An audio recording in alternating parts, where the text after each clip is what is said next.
నిన్నటి రోజు ఆ సౌరాష్ట్రములో వెలసినటువంటి సోమనాథుడి గురించి మనం కొన్ని విషయాలను విజ్ఞాపన చేసుకుని ఉన్నాం. శ్రీశైలే మల్లికార్జునం జ్యోతిర్లింగములన్నింటిని గురించి ఒక్కసారి శివమహాపురాణాంతర్గతముగా ప్రస్తావన చేయబడిన విషయమే కనుక ఒక్కసారి దాన్ని పరిశీలన చెయ్యాలి అని అనుకున్నాం. శ్రీశైలం సాక్షాత్తుగా మన ఆంధ్రదేశంలోనే కర్నూలు జిల్లాలో వెలిసి ఉన్నటువంటి స్వయంభూలింగమూర్తి ఉన్నటువంటి క్షేత్రం. పైగా విశేషించి అష్టాదశ శక్తిపీఠాల్లో శ్రీశైలంలో ఉన్నటువంటి భ్రమరాంబిక అమ్మవారు ఆ తల్లి శక్తిపీఠం. అంత గొప్ప క్షేత్రం. శ్రీశైల క్షేత్రం గురించి శంకర భగవత్పాదులు చాలా గొప్ప ప్రస్తావన చేశారు. నేను ఎందుకు ఈ మాట అంటున్నానంటే, శంకరాచార్యులు వారు సాధారణంగా క్షేత్రాల గురించి స్తోత్రాలలో అంతగా స్పృశించినట్లు మనకు కనపడదు. కానీ వారు శివానందలహరి చేస్తూ మధ్యలో ఉన్నటువంటి శ్లోకాన్ని శ్రీశైలం గురించి ఆయన మాట్లాడారు. సంధ్యారంభ విజృంభితం శృతిశిరస్థానాంతరాధిష్ఠితం అంటూ. సంధ్య అన్న మాటకు అసలు అర్థం ఏమిటండి? సంధ్య అంటే రెండిటికి మధ్యలో ఉన్నది సంధ్య. చీకటి వెళ్ళిపోయి వెలుతురు వస్తోందనుకోండి, దాన్ని ప్రాతఃసంధ్య అని పిలుస్తాం. అంటే ఉదయవేళలో ఏర్పడినటువంటి సంధ్య. అలాగే సాయంకాలం వేళ వెలుతురు వెళ్ళిపోయి చీకటి వస్తోందనుకోండి, సాయం సంధ్య అని పిలుస్తాం. రెండిటి మధ్యలో ఉన్నదాన్ని సంధ్య అని పిలుస్తాం. సంధ్యారంభ విజృంభితం అన్న శ్లోకం కూడా మధ్యలోనే ఉంది శివానందలహరికి. అది కాకతాళీయమా, శంకరాచార్యుల వారు ఏదైనా చెప్పాలని అనుకుంటున్నారా? అందులో ప్రత్యేకించి ఆ శ్లోకంలో శంకరాచార్యుల వారు శ్రీశైలంలో ఉన్నటువంటి మల్లికార్జునుడి గురించి ప్రస్తావన చేశారు.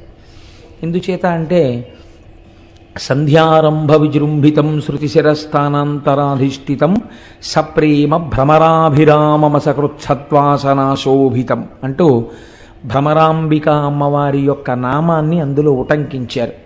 శివాలింగితం అని పూర్తి చేస్తూ పార్వతీదేవి చేత ఆలింగనము చేయబడిన స్వరూపంగా దర్శనం చేశారు ఆయన. ఇందులో మీరు తెలుసుకోవలసినటువంటి రహస్యం ఒకటి ఉంది. సంధ్య అన్న మాటయే ఆత్మ. మీరు జాగ్రత్తగా పరిశీలన చేయండి. ఎందుచేతంటే సంకల్పము వికల్పము అని రెండు ఉంటాయి. ఇది మనస్సు చేసేటటువంటి పని.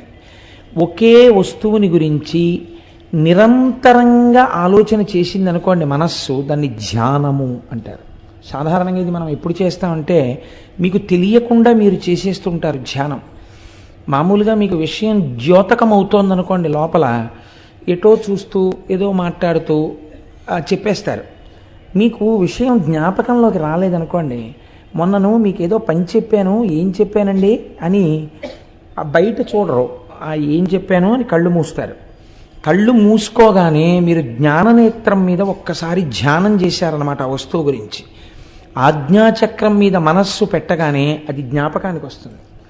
ఇది లౌకిక విషయాల్లో మనం చేస్తూ ఉంటాం. నిజంగా ధ్యానంలోకి అన్వయం చేసుకోవడం మనకి చేత కాదు. చేసుకుంటే చాలా అందంగా ఉంటుంది.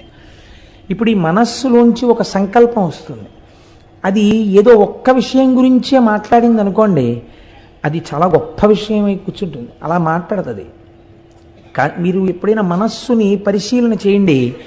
అది ఏం చేస్తుందంటే, మీరు దాన్ని స్వేచ్ఛగా విడిచిపెట్టి ఓ 10 నిమిషాలు ఇది ఇప్పటిదాకా ఏం చేసిందని వెనక్కి తిరిగి చూడండి. ఒక్క విషయం గురించి మాట్లాడదు. కాసేపు రేపు నేను ఇదొకటి చెయ్యాలి కదా, రేపు ఓంకార క్షేత్రం గురించి వస్తే గొప్ప విషయమే, భగవంతుడి గురించి ఆలోచించినట్టు అవుతుంది. రేపు నేను ఆ పని మీద వెళ్ళాలి, ఆఫీస్లో ఈ పని రేపు పూర్తయిపోతుందా, రేపు ఫలానా వాళ్ళకి ఫోన్ చేద్దాం అనుకున్నాను, అదో పని చేయాలి, తర్వాత నేను బట్టలు దర్జీకిచ్చి చాలా రోజులైంది అవి తెచ్చుకోవడం మర్చిపోతున్నాను, ప్రతిరోజు అదొకటి తెచ్చుకోవాలి. ఇప్పుడు ఎన్ని విషయాలు ఆలోచించింది? అది ఏ ఒక్క విషయం మీద ఎడతెగని ఆలోచన లేదు. ఇలా ఇలా ఇలా ఇలా ఇలా ఇలా ఎగురుతుంది వస్తువుల మీద. అది దానికి ఉన్నటువంటి స్వభావం మనస్సుకి. ఇటువంటి మనస్సు ఒక ఆలోచన చేసి ఆ ఆలోచనను వదిలిపెట్టి ఇంకో ఆలోచన వైపుకి వెళ్ళాలి. చాలా జాగ్రత్తగా ఆలోచించండి. ఈ రెండు ఆలోచనల మధ్యలో ఏముంది? ఆత్మ ఉంది, మనస్సు లేదు. మళ్ళీ అది ఎక్కడి నుంచి పుట్టాలి? ఇంకో సంకల్పం. ఆత్మచేత ప్రకాశిస్తున్న మనస్సులోంచి ఇంకో సంకల్పం పుట్టాలి. రెండు సంకల్పాల మధ్యలో ఉన్నదేదో అది సంధ్య. ఆ సంధ్య ఆత్మస్వరూపం. ఆ ఆత్మస్వరూపం జ్యోతిర్లింగమైన మల్లికార్జునుడు. కాబట్టి శివానందలహరిలో మధ్య శ్లోకం సంధ్యారంభ విజృంభితం. అది శంకరాచార్యులు వారి ప్రజ్ఞ. ఎంత గొప్పగా వారు అన్వయం చేశారో చూడండి. ఇటువంటి శ్రీశైల క్షేత్రం మన ఆంధ్రదేశంలో ఉండడం మన అదృష్టం నిజానికి. ఆ ఉన్నటువంటి క్షేత్రము పరమేశ్వరుడు వెలిసినటువంటి కొండ పేరు శ్రీగిరి. మనం ఎవరినైనా గౌరవవాచకంతో పిలవాలి అనుకున్నప్పుడు శ్రీకారం చుడతాం పక్కన. శ్రీ దొరగారు, శ్రీ ఏదో ఇంకొకరు అని శ్రీకారం చుట్టి పిలుస్తాం. ఆ శ్రీకారం వేశామంటే వారిని గౌరవించి పిలిచాము అని. ఈ శైలమునకు ముందేమనుంది? శ్రీశైలము. దాని పేరు శ్రీగిరి. మిగిలిన కొండలు బోలెడన్ని ఉన్నాయి. ఏ కొండకైనా ఇలా ఉందా పేరు? ఉంది. దేనికి ఉంది? తిరుమల. తిరుమల కూడా శ్రీశైలమే. అందుకే వరాహ పురాణంలో శ్రీశైలే పూరయిష్యామి కించిత్ కాలాదనంతరం అన్నారు వెంకటేశ్వరుడు. శ్రీశైలములు రెండు. ఒక శ్రీశైలము తిరుమల. తిరు అంటే ద్రవిడ భాషలో గౌరవవాచకం, శ్రీకారం. తిరుమలై, మలై అంటే కొండ. శ్రీశైలము సంస్కృతంలోకి చెప్తే ఇది శ్రీశైలము. అక్కడ కరచరణాదులతో ఉన్నాడు, ఇక్కడ లింగమూర్తిగా ఉన్నాడు, రూపరూపిగా ఉన్నది ఒక్క పరమాత్మే, రెండుగా భాషిస్తున్నాడు. ఇక్కడ ఉన్నటువంటి శ్రీశైలము ఆ కొండ పేరు శ్రీగిరి. ఈ శ్రీగిరి అన్న పేరు ఎందుకు వచ్చింది అంటే దాని గురించి స్థల పురాణం ఒక మాట మాట్లాడింది. ఒక భక్తురాలు నేను ఈ కొండగా మారాలని కోరుకున్నది కాబట్టి ఆమె శైలముగా మారినది అని కాదు. దాని యొక్క తాత్వికమైన రహస్యం వేరు. కొన్ని పరమ పవిత్రమైనటువంటి కొండలు ఉంటాయి. ఈశ్వరుడు కోరి కోరి అక్కడ స్వయంభూగా వెలుస్తాడు.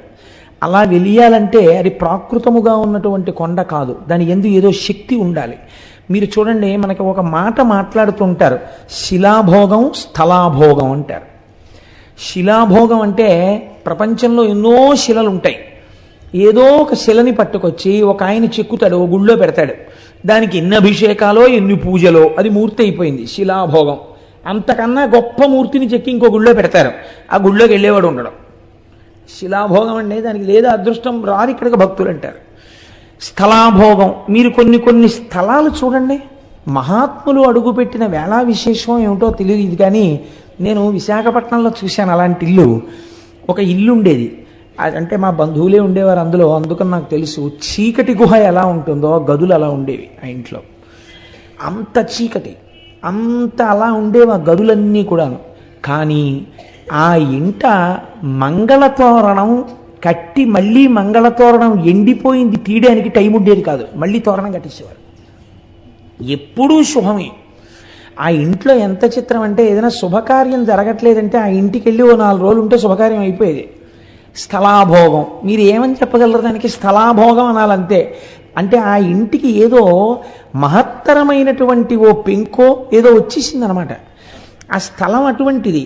మనకి తెలియదండి ఒక్కొక్కసారి ఆ స్థలం అంత శక్తివంతమైందని మనం కనిపెట్టలేము, పెద్దలైతే కనిపెడతారు. శంకరాచార్యుల వారు పాదచారి అయి నడుస్తున్నప్పుడు ఒకానొక చోట వారు ఎండ నుంచి సేద తీరడం కోసమని కూర్చున్నారు. మంచి రోహిణీ కార్తె. అటువంటి సమయంలో ఒక కప్ప నీటిలోకి దూకలేకపోయింది, ఆ ఎండకి శోషించిపోయింది. పక్కన పుట్టలో ఒక పెద్ద నాగుపాం ఉంది. ఆ నాగుపాం పాకుతూ వచ్చి కప్పని మింగుతుందని శంకరాచార్యుల వారు చూస్తున్నారు. అది పడగ పట్టి ఆ పడగ నీటిలో కప్పకి విశ్రాంతినిచ్చింది. విశ్రాంతి తీసుకున్న కప్ప నీటిలోకి దూకింది. వెంటనే శంకరాచార్యుల వారు అంతర్ముఖులై చూశారు, ఒక నాగుపాం కప్పకి ఎందుకు పడగ పట్టింది, కాబట్టి ఈ స్థలానికి ఏదో ప్రాముఖ్యత ఉండాలి అని. అప్పుడు వారు లోపల అంతర్ముఖులై చూస్తే అది ఋష్యశృంగ మహర్షి తపస్సు చేసిన ప్రదేశం. అందుకే అక్కడ జీవులకు ఒకదాని పట్ల ఒకదానికి శత్రుభావన లేకుండా చెనకకుండా అంత సంతోషంగా కలసిమెలసి ఉంటున్నాయి. ఇంత పరమ పవిత్రమైన భూమి కనుక ఇక్కడే నేను మొట్టమొదటి పీఠాన్ని పెడతానన్నారు. అదే ఇవాళ మనం ఆరాధన చేసేటటువంటి శృంగగిరి పీఠం కర్ణాటకలో. కాబట్టి స్థలాభోగము ఉన్నదా లేదా? ఉన్నది. శ్రీగిరి అన్నప్పుడు అందులో శ్రీ శకార రకార ఈకారములు ఉన్నాయి. షకార రకార ఈకారములుంటే శ్రీమాత అని ప్రారంభమైంది లలితా సహస్రనామం. ఆ మూడక్షరాలు బ్రహ్మశక్తి, విష్ణుశక్తి, రుద్రశక్తి, ఈ మూడు శక్తుల్ని తెలియచేస్తాయి. ఈ మూడు శక్తులు ఉన్నటువంటి కొండ, ఈ మూడు శక్తులు మమేకమైన శక్తి రూపిణి భ్రమరాంబిక, అందుకని శక్తిపీఠం. ఇప్పుడు ఆ కొండ మీద అడుగు పెట్టిన వాడికి సరస్వతీ కటాక్షం కావాలా, లక్ష్మీ కటాక్షం కావాలా, జ్ఞానం కావాలా? నువ్వు అడగక్కర్లేదు, నోరు తెరిచి నీకేది కావాలో అది ఆ కొండలోంచి ప్రసరిస్తుంది. అంత శక్తివంతమైన స్థలం అది, అంత శక్తివంతమైన కొండ ఆ కొండ. అందుకే శంకరాచార్యులు వారు యోగరత్నావళి స్తవంలో ఓ మాట అంటారు, శ్రీశైల శృంగే వివిధ ప్రసంగే శేషాద్రి శృంగే సదా వసంతం తమర్జునం మల్లిక పూర్వమేనం శ్రీశైల శృంగ కుహరేషు కదోపలప్స్యే గాత్రం యదామలతాహ పరివేశయంతి కర్ణే యదాహ విరచయంతి ఖగాశ్చ నీడాస్ అంటూ సిద్ధిం తథావిధ మనోవిలయం సమాధౌ అన్నారు. శ్రీశైలంలో తొందరగా మనస్సు లయమైపోతుంది అంటారు. అక్కడికి వెళ్ళి జపం చేసుకుందాం అనుకున్న వాళ్ళకి అక్కడికి వెళ్ళి కూర్చుని మాకు ఒక ఆఫీసర్ గారు ఉండేవారు, ఇప్పుడు నాకు పుష్పమాల వేశారే ఆ వారు చేసిన ర్యాంక్కి సమానమైన ర్యాంకు, ఆ డిప్యూటీ మేనేజర్ క్వాలిటీ కంట్రోల్ అని మా ఆఫీసులో ఒక పరమ గౌరవనీయమైన పదవి, ఒక జిల్లా స్థాయి అధికారి. ఆయన పేరు అరుణ జటేశ్వరుడు, చాలా గొప్ప పేరు, ఎక్కడ ఉండదు అసలు. ఆయనే అరుణ జడాయ్ అని పిలుస్తుండేవారు. ఆయన పరమభక్తుడైన ఆయన శ్రీశైల క్షేత్రానికి వెళ్ళి భ్రమరాంబ అమ్మవారి దేవాలయపు గోడల దగ్గర కూర్చుని రుద్రాన్ని పారాయణ చేసి వస్తుండేవారు. అందుకే మహానుభావుడు ఒక పువ్వులా పనిచేసి ఒక పువ్వులా వెళ్ళిపోయారు ఆయన. మొన్ననే నాకు ఫోన్ చేశారు, ఈ మాట ఎప్పుడైనా వీలైతే ఒకసారి సభకి పిలిపిస్తాను వారిని, ఒకసారి రండి చెన్నై నుంచి అని. నేను ఎందుకు ప్రస్తావన చేశానంటే అక్కడ తొందరగా మనస్సు లయం అవుతుంది. సిద్ధిం తథావిధ మనోవిలయం సమాధౌ గాత్రం యదాహ మమలతాహ పరివేశయంతి అంటారు శంకరాచార్యుల వారు. మీ మనస్సు లయమైపోతే మీకు బాహ్య ప్రపంచంతో సంబంధం ఉండదు. మీకు బాహ్య ప్రపంచంతో సంబంధం లేదు అని ముందు ఎవరు నమ్మాలి? తీగలు నమ్ముతాయి. తీగలు నేను వెళ్ళి ఇలా కూర్చున్నా నన్ను చుట్టుకో, వీళ్ళు లేచి వెళ్ళిపోతాడని చుట్టుకోదు. కానీ ఒక కర్రపుల్ల ఇలా ఉందనుకోండి, తీగ వచ్చి చుట్టుకుంటుంది. అలాగే శ్రీశైలమునందు తొందరగా సమాధిలోకి వెళ్ళిపోతారు కాబట్టి అక్కడ తీగలు అల్లుకుని ఉంటాయిట. ఎన్ని ఓషధులకు ఆలవాలము శ్రీశైల పర్వతం. అసలు అన్నింటికన్నా ఆశ్చర్యం అండి, శ్రీశైలానికి దగ్గరలో ఒక క్షేత్రం ఉంది, అక్కడ అమ్మవారు ఉన్నారు, సిద్ధేశ్వరం అనుకుంటాను నాకు జ్ఞాపకం ఉన్నంత వరకు. మీరు అమ్మవారికి బొట్టు పెట్టచ్చు. అక్కడ మీరు అమ్మవారికి కుంకుమ బొట్టు పెడితే శిలామూర్తిగా ఉండదు, నుదురు మెత్తగా తగులుతుంది, వేలు పెట్టినప్పుడు మీ ఒళ్ళు పులకరిస్తుంది. శ్రీశైలం ఎన్ని రకాల ఉపాసనలకో ఆలవాలము, అంత గొప్ప క్షేత్రం శ్రీశైలం. అటువంటి శ్రీశైలంలో ఆ శ్రీశైల పర్వతం మీద పరమశివుడు స్వయంభూమూర్తిగా వెలిశాడు. మీరు చూడండి, ఎందుకు వెలియాలి? ఏదో కారణం ఉండాలి కదండి. నిన్న సౌరాష్ట్రే సోమనాథంచ ఒక కారణం కనపడింది, ఇక్కడ కూడా ఒక కారణం ఏమైనా ఉందా అంటే శ్రీశైలంలో ఎందుకు పరమశివుడు వెలయవలసి వచ్చింది అన్న దాని గురించి పెద్దలు ఒక హేతువుని చెప్తారు. క్రౌంచేన పర్వతే దూరంగతే తస్మిన్ స్వపుత్రకే తేచ తత్ర సమాసీనౌ జ్యోతిరూపం సమాశ్రితౌ పుత్ర స్నేహాతురౌ తవ్వై శివౌ పర్వణి పర్వణి దర్శనార్థం కుమారస్య స్వపుత్రస్య గచ్చతః అమావాస్యాం దిశే శంభు స్వయం గచ్చతి తత్ర పౌర్ణమాసే దినే తత్ర పార్వతీ గచ్చతి ధ్రువం. మీకందరికీ తెలుసున్నటువంటి విషయమే, గణాధిపత్యం ఎవరికి ఇవ్వాలి అని నిర్ణయం చెయ్యవలసి వచ్చినప్పుడు శంకరుడు తన ఇద్దరు కుమారులను పిలిచి ఎవరు భూమండలానికి అంతటికీ తొందరగా ప్రదక్షిణం చేసి వస్తారో వారికి నేను పట్టాభిషేకం చేస్తాను, వారికి నేను గణాధిపత్యం ఇస్తాను అన్నారు. అంటే గబగబా బయలుదేరాడు సుబ్రహ్మణ్యేశ్వర స్వామి. వారిది నెమలి వాహనం కాబట్టి గబగబా వెళ్ళి భూమండలంలో ఉన్న దేవాలయాలన్నిటినీ దర్శనం చేసుకుంటూ వస్తున్నాడు. ప్రదక్షిణం అంటే అది బాగా గుర్తుపెట్టుకోండి. సాధారణంగా మనం ఈ కథని కథగా చెప్పేస్తాం. ఆయన ఏమన్నాడు పరమశివుడు? ప్రదక్షిణం చేసి రమ్మన్నాడు. ప్రదక్షిణం చేసి రమ్మంటే గుళ్ళల్లోకి ఎందుకంటే సుబ్రహ్మణ్యేశ్వర స్వామి వారు గిరగిరా తిరిగేసి వచ్చేయకూడదు ఏంటి? ఓ విమానం తిరిగేసినట్టు ఏరియల్ వ్యూ అంటాం కదా మనం, అలా నెమలి వాహనం ఎక్క అలా తిరిగిలా వచ్చేస్తే బాగుంటుంది కదా. ప్రతి గుళ్ళోకి వెళ్ళాడు ఆయన.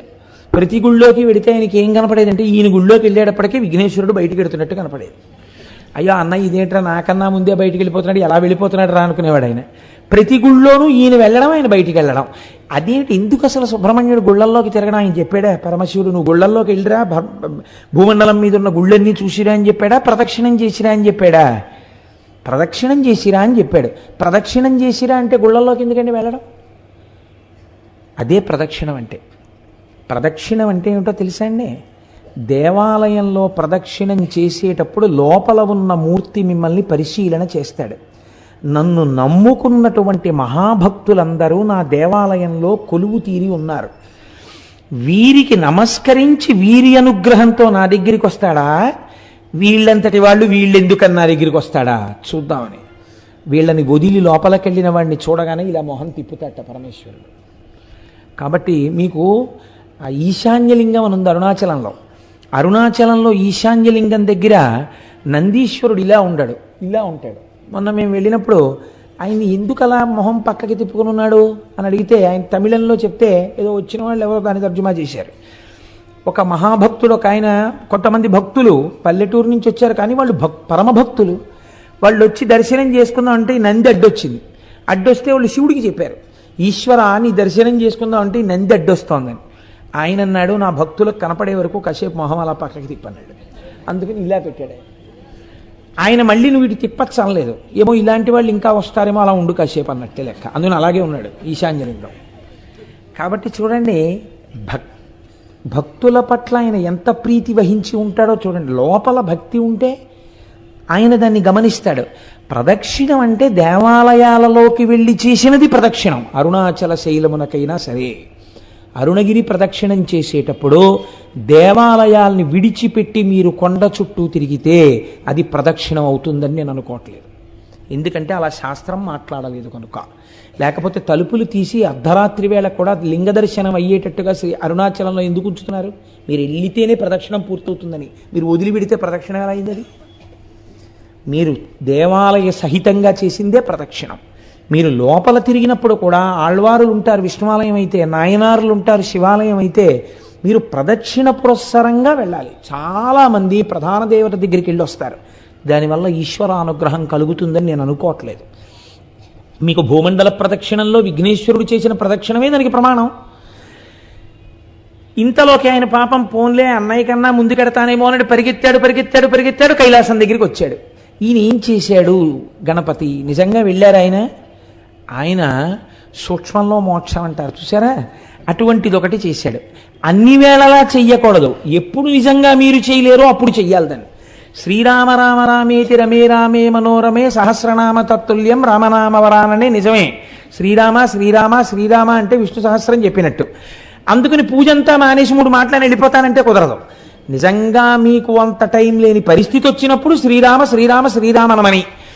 పాపం నెమలి వాహనము లేదు, స్థూలకాయం ఎలక వాహనం, నేను తిరగలేనేమో అనుకుని అన్ని విధాలా బేరీజు వేసుకున్నప్పుడు ఆయన ఏం చేశాడంటే, నాన్నగారు తల్లిదండ్రులకు చేసినటువంటి ప్రదక్షిణం భూమండలానికి చేసిన ప్రదక్షిణంతో సమానం, కాబట్టి నేను మీకే ప్రదక్షిణం చేసి మీకే నమస్కరిస్తున్నాను, అశక్తుడను కనుక. ఈయన అశక్తుడే, అలా సుబ్రహ్మణ్యుడితో సమానంగా వెళ్ళడానికి ఎవరు అంగీకరించాలి? సర్వజ్ఞుడైన శంకరుడు అంగీకరించాలి. ఈ బుద్ధి కుశలత ప్రదర్శించాడు, గణాధిపత్యం ఇచ్చారు. చిన్నపిల్లలకి మంకుతనం ఉంటుంది కదండి, అందులో నువ్వు ఓడిపోయావురా అన్నారనుకోండి చాలా బాధగా ఉంటుంది. అంతవరకు ఎందుకంటే ఓ బస్సులో ఆడపిల్లలు మగపిల్లలు కలిసి వెళ్తున్నప్పుడు అంత్యాక్షరి పెట్టి గెలిచారని మగపిల్లలకి ప్రైజ్ వస్తే పెద్ద అలరైపోతుంది. ఆడపిల్లలకి ఇస్తే మగపిల్లలందరూ మొహాలు ముడిచేసుకున్నారు మేము మనం వెళ్ళినప్పుడు. అదో ముచ్చట అనుకోండి. ఎందుచేత అంటే ఓడిపోయావు అనేటప్పటికీ అది జీర్ణం కాదు, ఆ మాట వాళ్ళు అంగీకరించలేరు. అందుకే మనం ఇంగ్లీష్లో దానికి ఒక చమత్కారమైన మాట రన్నర్స్ అప్ అని పెట్టారు. ఏమిటో అంటే ఓడిపోయిన వారు అని అనకుండా, ఇదేంటి వీరిని గెలిచిన వారు వారు, వారిని గెలిపించిన వారు వీరు అని ప్రైజ్ ఇచ్చారనుకోండి, బహుశా సంతోషిస్తారేమో, ఓ మర్యాద ఉంది కాబట్టి. కనుక ఇప్పుడు సుబ్రహ్మణ్యుడు ఓడిపోయాడు, పెద్ద ఆయన గెలిచాడు, అందుకని వాడికి నేను పట్టాభిషేకం చేస్తున్నాను రా అన్నారు. అంటే అది అంగీకరించలేని అజ్ఞాని సుబ్రహ్మణ్యుడు కాడు. కానీ నాన్నగారు ఎలా అయినా ఈ ధర్మ సూక్ష్మం ఒకటి ఉంది శాస్త్రంలో అని చెప్పేసి అంగీకరించేసి ఆ అన్నయ్యకి చేసేశారు. అన్నయ్యకి చేసేశారని ఆయన బాధ కాదండో, అన్నయ్యకి చేసేశారని బాధ అయితే రావణాసురుడు కుబేరుడి మీద యుద్ధానికి వెళ్ళినట్టు యుద్ధానికి వెళ్ళాలి. ఆయనకి అది కాదు బాధ. ఓటమి వలన కలిగినటువంటి చిన్ని అక్కసు. చంటి పిల్లాడు కదండి సుబ్రహ్మణ్యుడు అంటే. ఆ మాత్రం లేకపోతే అందమే ఉంటుందండి పిల్లల దగ్గర. 70 ఏళ్ళు వచ్చినా పిల్లాడు అమ్మ దగ్గరికి వెళ్ళినప్పుడు అమ్మే, నాన్నగారి దగ్గరికి వెళ్ళినప్పుడు నాన్నగారే. పిల్లలు తల్లిదండ్రుల దగ్గర అలాగే ఉంటారు. అందుకని చిన్న కోపం వచ్చింది. కోపం వచ్చి నేను వెళ్ళిపోతున్నానని వెళ్ళిపోయాడు. ఎక్కడికి వెళ్ళిపోయాడు? ఎక్కడికి వెళ్ళిపోయినా తెలుస్తుంది వాళ్ళకి. వాళ్ళకి తెలియదేమిటి సర్వజ్ఞులు పార్వతీ పరమేశ్వర్లు కనుక చూశారు ఎక్కడికి వెళ్ళాడు వీడని. ఇంట్లో ఫంక్షన్ అయిపోయింది, పట్టాభిషేకం. ఓసారి వీడి దగ్గరికి వెడదాం రమ్మని కబురు చేశారు. రే నాన్న వచ్చి అదేమిట్రా, నేను రాను అన్నాడు. పిల్లలు చూడండి మూతి పుడుచుకుని మీదరుగు మీద ఎక్కి కూర్చుంటారు. నేను రాను ఇంట్లోకి అంటారు. తండ్రి 2 రెక్కలు ఎత్తి తీసుకొచ్చేయగలడు ఇంట్లోకి, కానీ అలా తీసుకురాడు. వెళ్ళి చాలా బతిమాలతాడు. అందులో ఏముంది? తండ్రి ఓటం ఉందా? తండ్రితనం ఉంది, తల్లితనం ఉంది కదండి. ఇప్పుడు మీకు శ్రీశైల క్షేత్రం వింటే ఏమర్థం అవుతోంది? శివలింగాన్ని చూడగానే మీకు ఎంత పులకరింత రావాలి, నువ్వు మా తండ్రివి. అందుకని కదా ఇంత బతిమాలడమా సుబ్రహ్మణ్యుడి కోసం. అందుకని పార్వతీ పరమేశ్వరులు ఇద్దరూ కైలాస పర్వతం నుంచి సుబ్రహ్మణ్యుడి కోసం వచ్చారు. చూడండి, ఈ అరుగు మీద పిల్లాడు కూర్చుంటే దెబ్బలాడిన నాన్నగారి మీద కోపం వచ్చి పిల్లాడు అక్కడ కూర్చుంటే నాన్నగారు వెళ్ళి ఇలా పక్కన కూర్చుని ఏదో చెప్దాం అనుకునే వాళ్ళకి వాళ్ళు లేచి మళ్ళీ ఈ అరుగు మీదకి వెళ్ళిపోతాడు. అలా సుబ్రహ్మణ్యుడు ఓ 24 క్రోసులు ముందుకు వెళ్ళిపోయాడు. వెళ్ళిపోతే శంకరుడు ఎక్కడికి వెళ్ళి కూర్చున్నాడు? ఆయన వెళ్ళి మల్లెతీగల చేత చుట్టుకోబడినటువంటి ఒక అర్జున వృక్షం కింద ఆయన కూర్చున్నాడు. ఆయన వెడితే అమ్మగారు ఊరుకుంటుంది ఏంటి? ఆవిడ మహాపతివ్రత. ఆవిడ కూడా గబగబా వెళ్ళింది పక్కకి. వెళ్ళి ఆవిడ కూర్చుంది. ఏమిటండి వీడు మంకుతనం? మీ అంతటా ఆయన అసలు ఏం బొత్తిగా బుద్ధి లేదు, ఏం చిన్నవారా చితకవారా? ఏమిటి మీ పెద్దరికని తెలుసుకోకుండా ఏమిటి మీరే బతిమాలు వస్తే వాడు వెళ్ళిపోవడం ఏమిటి అంది. పోన్లేదు పిల్లాడు అన్నారు. అని మొట్టమొదట అమావాస్య రాగానే చీకటి కదా, కొత్త ప్రదేశం కదా, ఒక్కడు ఎలా ఉన్నాడో ఏమిటో అని ముందు శంకరుడు వెళ్ళాడు. వెళ్ళి అయిపోయింది, అప్పటికి ఆలక తీరిపోయింది. వెళ్ళిపోయి అదే దండాయుధపాణి అంటారు ఆయన. వెళ్ళి ఆ పిల్లాడి దగ్గర కూర్చుని ఏంట్రా నాన్న ఇలా వచ్చావు అంటే అప్పటికి ఆయన మహాజ్ఞానిగా నిలబడ్డాడు. అంటే కోపం పోయింది. ఆ క్షేత్రం మనం దర్శనం చేస్తాం. అందుకే ఈయన అమావాస్య నాడు వెళ్ళి దర్శనం చేసి వస్తారు. ప్రతి పౌర్ణమి నాడు అమ్మవారు వెళ్ళి దర్శనం చేసి మళ్ళీ వస్తుంటుంది శ్రీశైలానికి. పిల్లాడికి దగ్గరలో ఉన్నామనిపించుకోవడానికి అక్కడే ఉండి చక్కగా ఇద్దరిని చూస్తూ సుబ్రహ్మణ్యుణ్ణి చూసుకుంటూ ఎలాగో వచ్చాం కదా ఈ క్షేత్రానికి, ఇక్కడ చక్కగా ఈ మల్లె చెట్టు కిందకు వచ్చాం కదా అని పిలిచారు. ఎవరు ప్రార్థించారని పిలిచారు? ఇందులోనే మీరు శ్రీశైలానికి సంబంధించినటువంటి ఒక గొప్ప రహస్యాన్ని పట్టుకోవాలి. సుబ్రహ్మణ్యుడు అలిగితే తండ్రితనం చూపించి వచ్చాడైన. సుబ్రహ్మణ్యుడు అలిగితే తల్లితనం చూపించి వచ్చాడైన. మీరు కూడా అలక చేతనో అజ్ఞానం చేతనో అబ్బెబ్బే భగవంతుడు ఎక్కడండి, అన్నీ నేనే ఈ శరీరం చూపించుకుని భగవంతుడికి దూరం అయిపోయాం మనం కూడా కదండి. ఇలా దూరం అయిపోయిన వాళ్ళు ఎవరైనా ఉంటే వాళ్ళ దగ్గరికి నేనే వెళ్ళిపోతానని చెప్పొచ్చి ఆయన శ్రీశైలంలో కూర్చున్నాడు. దూరం అయిపోయిన వాళ్ళని వెతుక్కుంటూ ఆయన వస్తే ఆయన మా అమ్మ నాన్నగారు అక్కడ కూర్చున్నారు అనుకుని మీరే శ్రీశైలం వెళ్ళారనుకోండి, ఎంత సంతోషపడిపోతాడండి. నా పిల్లలు చూడవే, కడుపున పుట్టిన వాడికన్నా వీళ్ళు నా పిల్లలే చూడు, నా కోసం వచ్చాడు అని పొంగిపోతాట. అందుకే శ్రీశైల మల్లికార్జునుడిది ధూళి దర్శనం. ధూళి దర్శనం అంటే మీరు కాకినాడలో బయలుదేరి శ్రీశైలం వెళ్ళే లోపల ఓ 10 గంటలో 15 గంటలో నిద్రపోతారు. ఏ బట్టలో కట్టుకుని ఏ హోటల్లోకో వెళ్ళి అన్నం తినేస్తారు. ఆ పచ్చడి గిచ్చడి మీద పోసేసుకుంటారు. ఓ 2 మాటలు మూత్ర విసర్జన చేసేస్తారు. ఇంకో మాట అవసరమైతే ఇంకొక శంక కూడా తీర్చుకుంటారు. ఆ బట్టలతో శ్రీశైలం కొండ మీద కడతారు. వెళ్ళిన తర్వాత మీరు ఒక కాటేజ్ ఏదో తీసుకుని లోపలికి వెళ్ళి స్నానం చేసి శౌచంతో వెళ్ళి శివలింగాన్ని ముట్టుకున్నారనుకోండి, కొంచెం చిన్నబుచ్చుకుంటాడు ఆయన. ఏమిటంత శౌచంగా వచ్చాడు వీడు అని. మీరు ఆ శ్రీశైల క్షేత్రానికి వెళ్ళగానే కాళ్ళ నిండా మట్టి పట్టేసి కాళ్ళు కడుక్కోకుండా చేతులు కడుక్కోకుండా స్నానం చేయకుండా పూర్తి చేసుకున్న శరీరంతో అనగా దూరదేశం నుంచి వెళుతున్నారనుకోండి, ఎంత అశౌచం అండి. మరి మలమూత్ర విసర్జన చేసిన శరీరం ఎంత అశౌచంతో కూడుకున్నది. పైగా మీరు కొంతసేపు నిద్రపోయారు బస్సులో, రైల్లో. నిద్ర ఎంత అశౌచం వస్తుంది. ఎందుకంటే కొన్ని శరీరంలోంచి విసర్జింపబడవలసినవి బయటికి వస్తాయి. నిద్రపోతే పుసులు కడతాయి కళ్ళు. ఇటువంటివన్నీ ఏర్పడినప్పుడు మళ్ళీ స్నానం చేసి కానీ దేవాలయంలోకి వెళ్ళకూడదు. మీరు ఇన్ని అశౌచాలు దగ్గర పెట్టుకుని కాటేజీలో పెట్లు పారేసి ఈ మట్టి చేతులతో ఈ మట్టి కాళ్లతో వీలైతే ఇంకోసారి శ్రీశైలం కొండ మీద ఒక కప్పు టీ తాగకపోతే ఉండలేనని తాగేసి కాళ్ళు కడుక్కోకుండా శ్రీశైలం గుడి దగ్గరికి వెళ్ళి ధూళి దర్శనానికి వచ్చామండి అని లోపలికి వెళ్ళి ఈ మట్టి కాళ్లతో మోకాళ్ళ మీద కూర్చుని మట్టి చేతులతో శివలింగాన్ని ముట్టుకుని చెమట పట్టేసిన మొహంతో శివలింగం మీద తల తాటిస్తే పొంగిపోతట ఆయన. వీడు రానా కొడుకంటట, సర్వకామ్య సిద్ధినిస్తట. దీన్ని ధూళి దర్శనం అంటారు శ్రీశైలంలో. శ్రీశైలంలో మీరు అందుకే దేవాలయం దగ్గరికి వెళ్ళి ఫలానా చోటు నుంచి వచ్చామండి ధూళి దర్శనానికి వచ్చామంటే లోపలికి వెళ్ళిపోండి అంటారు. నేను ఎన్నో మాటలు శ్రీశైలంలో అలా ధూళి దర్శనం చేశాను. కాబట్టి ధూళి దర్శనం శ్రీశైలంలో చెయ్యాలి. ఎందుకు చెయ్యాలి అంటే, ఉదాహరణకి అంటే మీకు అర్థం అవడం కోసం చెప్తున్నాను సుమండి. 10 మాటలు కోటేశ్వరరావు ఎందుకు స్వవిషయం ప్రస్తావన చేస్తాడు అని మీరు అనుకోకండి. నా కొడుకు ఎక్కడో దూరంగా ఉండి చదువుకుంటున్నాడు అనుకోండి, ఒక రాత్రంతా బెర్త్ మీద నిద్రపోయి ముందు రోజు 3 గంటలకి రైలు ఎక్కి ఏ రైల్వే స్టేషన్లో కనపడినటువంటి పదార్థమో ఎడం చేతిలో పెట్టుకుని కుడి చేత్తో తినేసి అవన్నీ మీద పడిపోయిన చట్నీ మరకలతోటి ఆ చెమట పట్టేసిన మొహంతో ఆ రైలు దిగి అనుకోకుండా వాడి ఇంటికి వచ్చి తలుపు కొడితే నేను వెళ్ళి ఇలా తలుపు తీశాను అనుకోండి, తలుపు తీస్తే నా కొడుకు కనపడ్డాడు అనుకోండి, ఏమిట్రా ఇలా వచ్చావు అనుకోకుండా అన్నాను అనుకోండి, నాన్నగారండి నాకు గత వారం మీరు కల్లోకి వచ్చారు నాన్నగారండి, అందుకని 2 రోజులు అనుకోకుండా సెలవులు వచ్చాయి, ఇక్కడ ఏదో స్థానికంగా ఎన్నికలు జరుగుతున్నాయి సెలవులు ఇచ్చారు, మిమ్మల్ని చూడాలనిపించి వచ్చేసాను నాన్నగారండి అన్నాడు అనుకోండి అని నా కొడుకు నన్ను గట్టిగా పట్టుకున్నాడు అనుకోండి, నేను కూడా పుత్రగాత్ర పరిష్వంగం అని సంతోషంగా వాడిని నాన్న కల్లోకి వచ్చావా ఇంత కష్టపడి అని కౌగిలించుకుంటానా, దూరం స్నానం చేసిరా అంటానా? కౌగిలించుకుంటానంతే. తండ్రిగా మీకే ధూళి దర్శనం ఉంది కదండి. అంత దూరం నుంచి వచ్చిన కొడుకుని చూడగానే మురిసిపోయి కౌగిలించుకుంటున్నారే. శ్రీశైలలింగమునందు తండ్రితనం ఉంది. అందుకే మీరు అడిగారని రాలేదు, మీకోసం ఆయన వచ్చాడు. జగత పితరౌ వందే పార్వతీ పరమేశ్వరవు ప్రతిరోజు వస్తాడు. అసుర సంధ్య వేళలో భూమండలం మీది నుంచి వెడుతుందిట నందివాహనం. అందుకే ఆ సమయమునందు చెయ్యకూడని పనుల జాబితా కొన్ని చెప్పింది శాస్త్రం. మీరు భాగవతంలో విన్నారు, పునః ప్రస్తావన అక్కర్లేదు. అటువంటి సమయంలో శ్రీశైల పర్వతం మీద మాత్రం ఒక్కసారి దిగుతాట పరమాత్మ. అంత పరమ పవిత్రమైన సమయంలో మీరు శ్రీశైలంలో ఉండి నిజంగా శ్రీశైల దేవాలయంలో కూర్చుని ఆ సమయంలో శివాష్టోత్తర శతనామ స్తోత్రాన్ని మీరు చదువుకుంటున్నారు అనుకోండి. చదువుకుంటుంటే అక్కడ దిగిన పరమాత్మ ఎంత పరవశించిపోతాడు. ఇన్ని పేర్లు పెట్టి నన్ను పిలుస్తున్నాడు రావిడని. గుళ్ళో అక్కర్లేదు, మీరు ఏ కాటేజ్లో కూర్చుని చదివినా సరే మీ జన్మ చరితార్థమైపోయినట్టే. అందుకే శ్రీశైలంలో వెలిసినటువంటి పరమాత్మ ఒకరి ప్రార్థన చేత వెలియలేదు, స్వయంభూగా తనంత తాను వెలిశాడు. ఎందుకు వెలిశాడు? మీకు నాకు తల్లిగా తండ్రిగా వెలిశాడు ఆయన.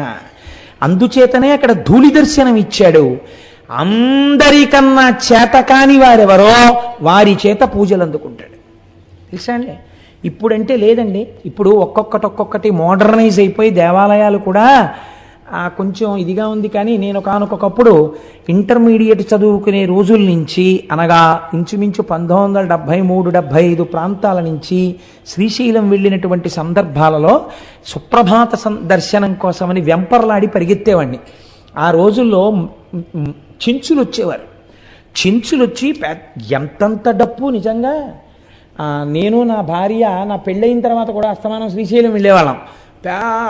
పెద్ద డప్పులు, ఇంతంత డప్పులు పట్టుకొచ్చి పెట్టుకుని అర్చక స్వాములు ప్రాతస్మరామిగ ననాద మనాద బంధుం సింధూరపూరప దిశోభిత గండ యుగ్మం ఉద్దండ విఘ్న పరిఖండ నచండ దండ మాఖండలాదిసురనాయక బృందవంత్యం అన్న సుప్రభాతం చదివి తెర తీసి శివలింగ దర్శనం అయ్యే ముందు ఎవ్వరూ చూడకండి, ముందు దర్శనం నందికే నందికే నందికే అని చెప్పేవారు. తెర తీయగానే నిజంగా ఈ చెంచులు ఆనందంతో వాయించేవారు. వెన్నుపాములోంచి పులకరింతలు వచ్చేసేవి నిజంగా ఆ వాయిద్యాలు వింటుంటే. అంత సంతోషంతో మల్లన్న మల్లన్న ఓ చెవిటి మల్లన్న మల్లన్న మల్లన్న ఓ చెవిటి మల్లన్న నడిచేవారు. ఆయనకి అదో పేరండి, చెవిటి మల్లన్న నరిస్తే పొంగిపోతాట శ్రీశైలం వెళ్ళి. భగవంతుడికి ఏమైనా మంచి పేర్లు ఉంటాయి, ఓ శివ అంటారు, ఓ శంకర అంటారు, చెవిటి మల్లన్న ఏమిటండి? అక్కడికి వెళ్ళోసారి ఓ చెవిటి మల్లన్న విన్నావా అంటే పొంగిపోతాట ఆయన. ఆయనకి అదో పేరు శ్రీ మల్లికార్జునుడికి. ఎక్కడైనా విన్నారా మీరు ఇటువంటి చేష్టితం?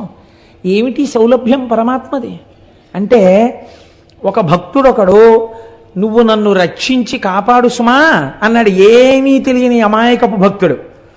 అలాగే ఉంది శివలింగం. బయటికి వచ్చి మళ్ళీ చెప్పాడు, నేను చెప్పింది విన్నావా, నిన్ను నమ్ముకుని వచ్చాను తండ్రివని, చెయ్యాలి సుమా అన్నాడు. అలాగే ఉంది శివలింగం. విన్నాడా అని అనుమానం వచ్చింది. లోపలికి జనం వెళ్తున్నారు వస్తున్నారు, నేను చెప్తున్నాను విన్నాడంటావా, ఓ చెవిటి మల్లన్నా విన్నావా అన్నాడు. వెంటనే బాబాయ్ వీడు ఇంకో మాట అనకుండా తీర్చేద్దామని కోరిక తీర్చేశాట.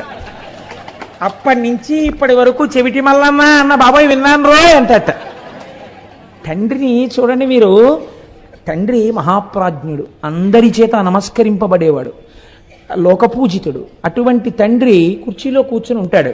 ఆయనతో మాట్లాడడానికి పెద్దలైన వారు వచ్చి గదిలో కూర్చుని ఉంటారు, వాళ్ళతో మాట్లాడుతుంటాడు. ఓ 3 ఏళ్ల మనవడు, వాడికి ఏం తెలియదు, వచ్చి తాతగారండి తాతగారండి అంటే, లేకపోతే కొడుకు అనుకోండి పోని, నాన్నగారండి నాన్నగారండి నాన్నగారండి అని పిలుస్తాడు. ఉండు ఉండు మాట్లాడుతున్నాను కదా కాసేపు అలా ఉండు అంటాడు తండ్రి. వాడు చూసి తండ్రి ఎంతకీ వింటలేదని ఆ కుర్చీ మించి మెల్లిగా ఏదో కొండెక్కేసినట్టుగా పొడుగాటి కాలు మించి తొడ మీదకి ఎక్కేసి ఇలా కంఠం పట్టుకు నిలబడితే పడిపోతామని తండ్రి ఇలా వాడి నడుం చుట్టూ చెయ్యేసి పట్టుకుంటే ఆయన చెవులో పెట్టి వేలు, నాన్నగారండి నాన్నగారండి అని ఆయన మొహం పెట్టుకుని ఇలా అడ్డొచ్చేసి, నాన్నగారండి నాన్నగారండి ఉండు నాన్న మాట్లాడుతున్నానా అంటాడు తండ్రి. అంటుంటే ఆఖరికి నాన్నగారండి అని ఇలా కొడతారు. బా ఏమిట్రా అంటాడు తండ్రి. అంతేగాని పోలీస్ స్టేషన్లో కేసు ఎట్టేస్తాడు ఏంటి? ఏమిటి అంటే, నేను చెప్పింది వినరే అంటాడు వాడు. సరే చెప్పు ఏమిటి? ఇంతమందిలో వాడు అంటాడు, ఇందాక నుంచి చెప్పాను మీరు వింటే కదా చూడా అంటే, పోన్లేరా చెవుడే చెప్పు ఏమిటి అంటే, మీరు నాకు జామకాయ తెస్తానన్నారు సాయంకాలం, తెస్తానులే తప్పకుండా తీసుకొస్తాను, దిగు వెళ్ళు మీ అమ్మ దగ్గరికి అంటే. అంతేగాని తండ్రి కోపగించేసుకున్నాడా, పోలీస్ స్టేషన్లో కేసు ఎట్టాడా, లేకపోతే తిరిగి కొట్టేశాడా? తండ్రితనం శ్రీశైలంలో కూడా అంతగా ఉంటుంది.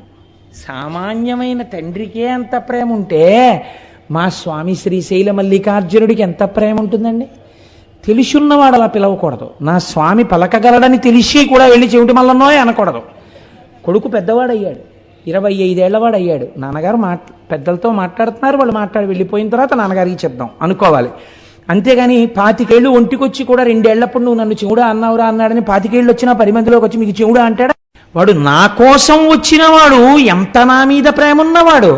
కాబట్టి అలా వచ్చిన వాడిని గురించి ప్రత్యేకం రాయండి ఖాతాలో. శ్రీశైలం వచ్చాడంటే నేను ఒకటి ప్రార్థనను అనుసరించి రాలేదు, తండ్రిగా వచ్చి కూర్చున్నాను. నేను తండ్రినని నా కోసం వాడంత శ్రమపడి డబ్బు ఖర్చు పెట్టుకుని వచ్చాడు, మరి ప్రత్యేకం రాయొద్దు వాడి పేరు? గబుక్కుని చిత్రగుప్తుడి కంప్యూటర్లో ఏమైనా పొరపాట్లు పడిపోతాయేమో, నాన్న నువ్వే అక్కడ కూర్చో జాగ్రత్తగా రాయ్, వ్యాసుడు చెప్పేస్తుంటే నీ దంతాన్ని విరగ్గొట్టి ఏకదంతం శూర్పకర్ణం అని పేరు పెట్టుకుని అంత పెద్ద భారతాన్ని ఒక్క తప్పు లేకుండా రాశావు కదా, చక్కగా అక్కడ కూర్చుని శ్రీశైలం వచ్చిన వాళ్ళ పేర్లన్నీ చెప్తారు, గోత్రం పేరు చక్కగా రాయినాన్న అని చెప్పింది అమ్మవారు. అమ్మవారు ఏం చెప్తే చేస్తారు. ఆ కొడుకులిద్దరూ మంచి కొడుకులు, విన్నారు కదా మన మూక పంచశతిలో. అదే మూకశంకరులు అడిగారు, నీకే ఎవరి మీద కావాలమ్మా నీ కారుణ్యం? కొడుకులిద్దరూ వృద్ధిలోకి వచ్చేశారు, భర్త మహానుభావుడు లోక పూజితుడు, ఇంకా కారుణ్యం నీ బిడ్డలకక్కల్లా నీ భర్తకక్కల్లా, ఇంకెవరికి మా మీద ఉలకబోసాయన్నారు. అలా అమ్మవారు ఎంత కారుణ్యమూర్తి అక్కడ పెట్టింది ఆయన్ని. నువ్వు రాయిరా అబ్బాయి అయింది. అందుకే మనం రవిసుధాకరవన్నిలోచన రత్నకుండల భూషిణి ప్రవిలమంబుగమమ్మునేలిన భక్తజన చింతామణి అని భ్రమరాంబికాష్టకం చేస్తూ ఓ మాట చెప్తాం. సాక్షి గణపతి కన్న తల్లివి సద్గుణావతి శాంభవి, మోక్షమొసగెడు కనక దుర్గవు మూల కారణ శక్తివి అని అమ్మ భ్రమరాంబ అని అమ్మవారిని స్తోత్రం చేస్తాం. సాక్షి గణపతిని పెట్టింది అమ్మవారు.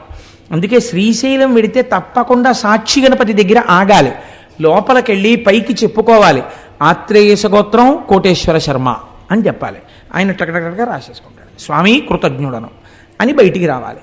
ఒకవేళ రేపు పొద్దున్న ఉత్తరోత్తర ఏమైనా పొరపాటు పడిపోయినా చీనోరుమై నువ్వు ఎప్పుడు వెళ్ళావు అంటే ఈయనకి అభాల్లో చెప్తాడు, లేదు వాడు వచ్చాడు అని చెప్తారు. పొంగిపోతారు అమ్మవారు అయ్యవారు. అయ్య బాబోయ్, శ్రీశైలం ప్రత్యేకం తండ్రి కోసం అమెరికా నుంచి వచ్చిన వాడు లాంటి వాడు వీడు, అందుకని 10 మందికి చూపించుకోవలసిన వాడు, వీడి జోలికి మనం వెళ్ళకూడదని వదిలిపెట్టేస్తారు. శ్రీశైల క్షేత్రం అంటే అంత గొప్ప క్షేత్రం. అటువంటి క్షేత్రము అదైతే మీకు ఇప్పుడు శ్రీశైలం వెడితే ఏమిటి ఉండాలి? బాగా ఆలోచించండి. శ్రీశైలం వెడితే మీరు దేనితో వెళ్ళాలి? శ్రీశైలం నమ్మకంతో వెళ్ళాలి కదండి.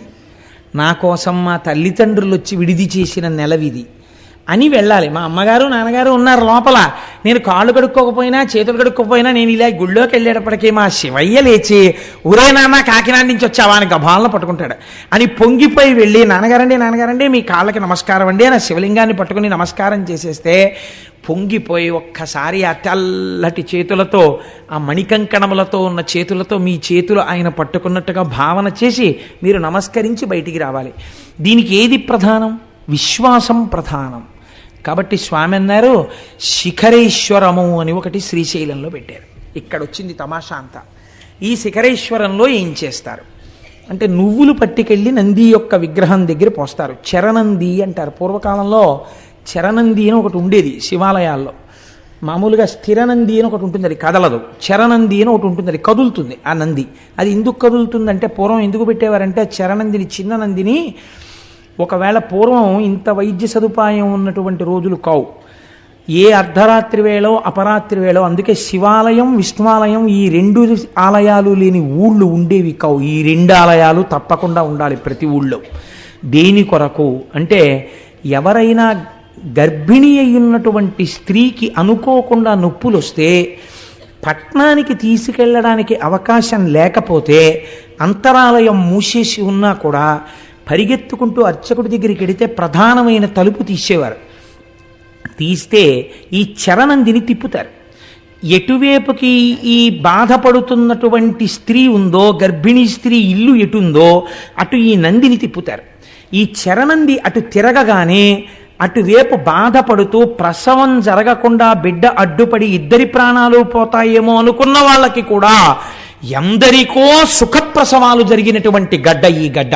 ప్రత్యేకించి త్రిలింగ దేశం ఈ దేశం. అందుకే అనేక శివాలయాలలో చరణందులున్నాయి. శిఖరేశ్వరమునందు కూడా మనం ఈశ్వరుణ్ణి పొందలేకపడుతున్న బాధ నుంచి విముక్తం కావడానికి నువ్వులు వేసి తిప్పుతాం. తిప్పి శ్రీశైల శిఖరం చూడాలి. కానీ యథార్థమునకు ఆ శిఖరము నందిశృంగములలోంచి కనపడదు. మీరు ఇక్కడ భావన చేస్తూ కళ్ళు తెరిచి అక్కడ చూడాలి. ఈ కన్నులు తెరిచి నందిశృంగములలోంచి చూస్తుంటే జేగురు రంగులో ఉన్నటువంటి శ్రీశైల మల్లికార్జునుడి యొక్క ఆలయం మీద ఉన్నటువంటి గోపురం మీద ఉన్న త్రిశూలంతో కూడి మెట్లు మెట్లుగా ఉన్నటువంటి శిఖరం మీకు ఇక్కడ కనపడాలి.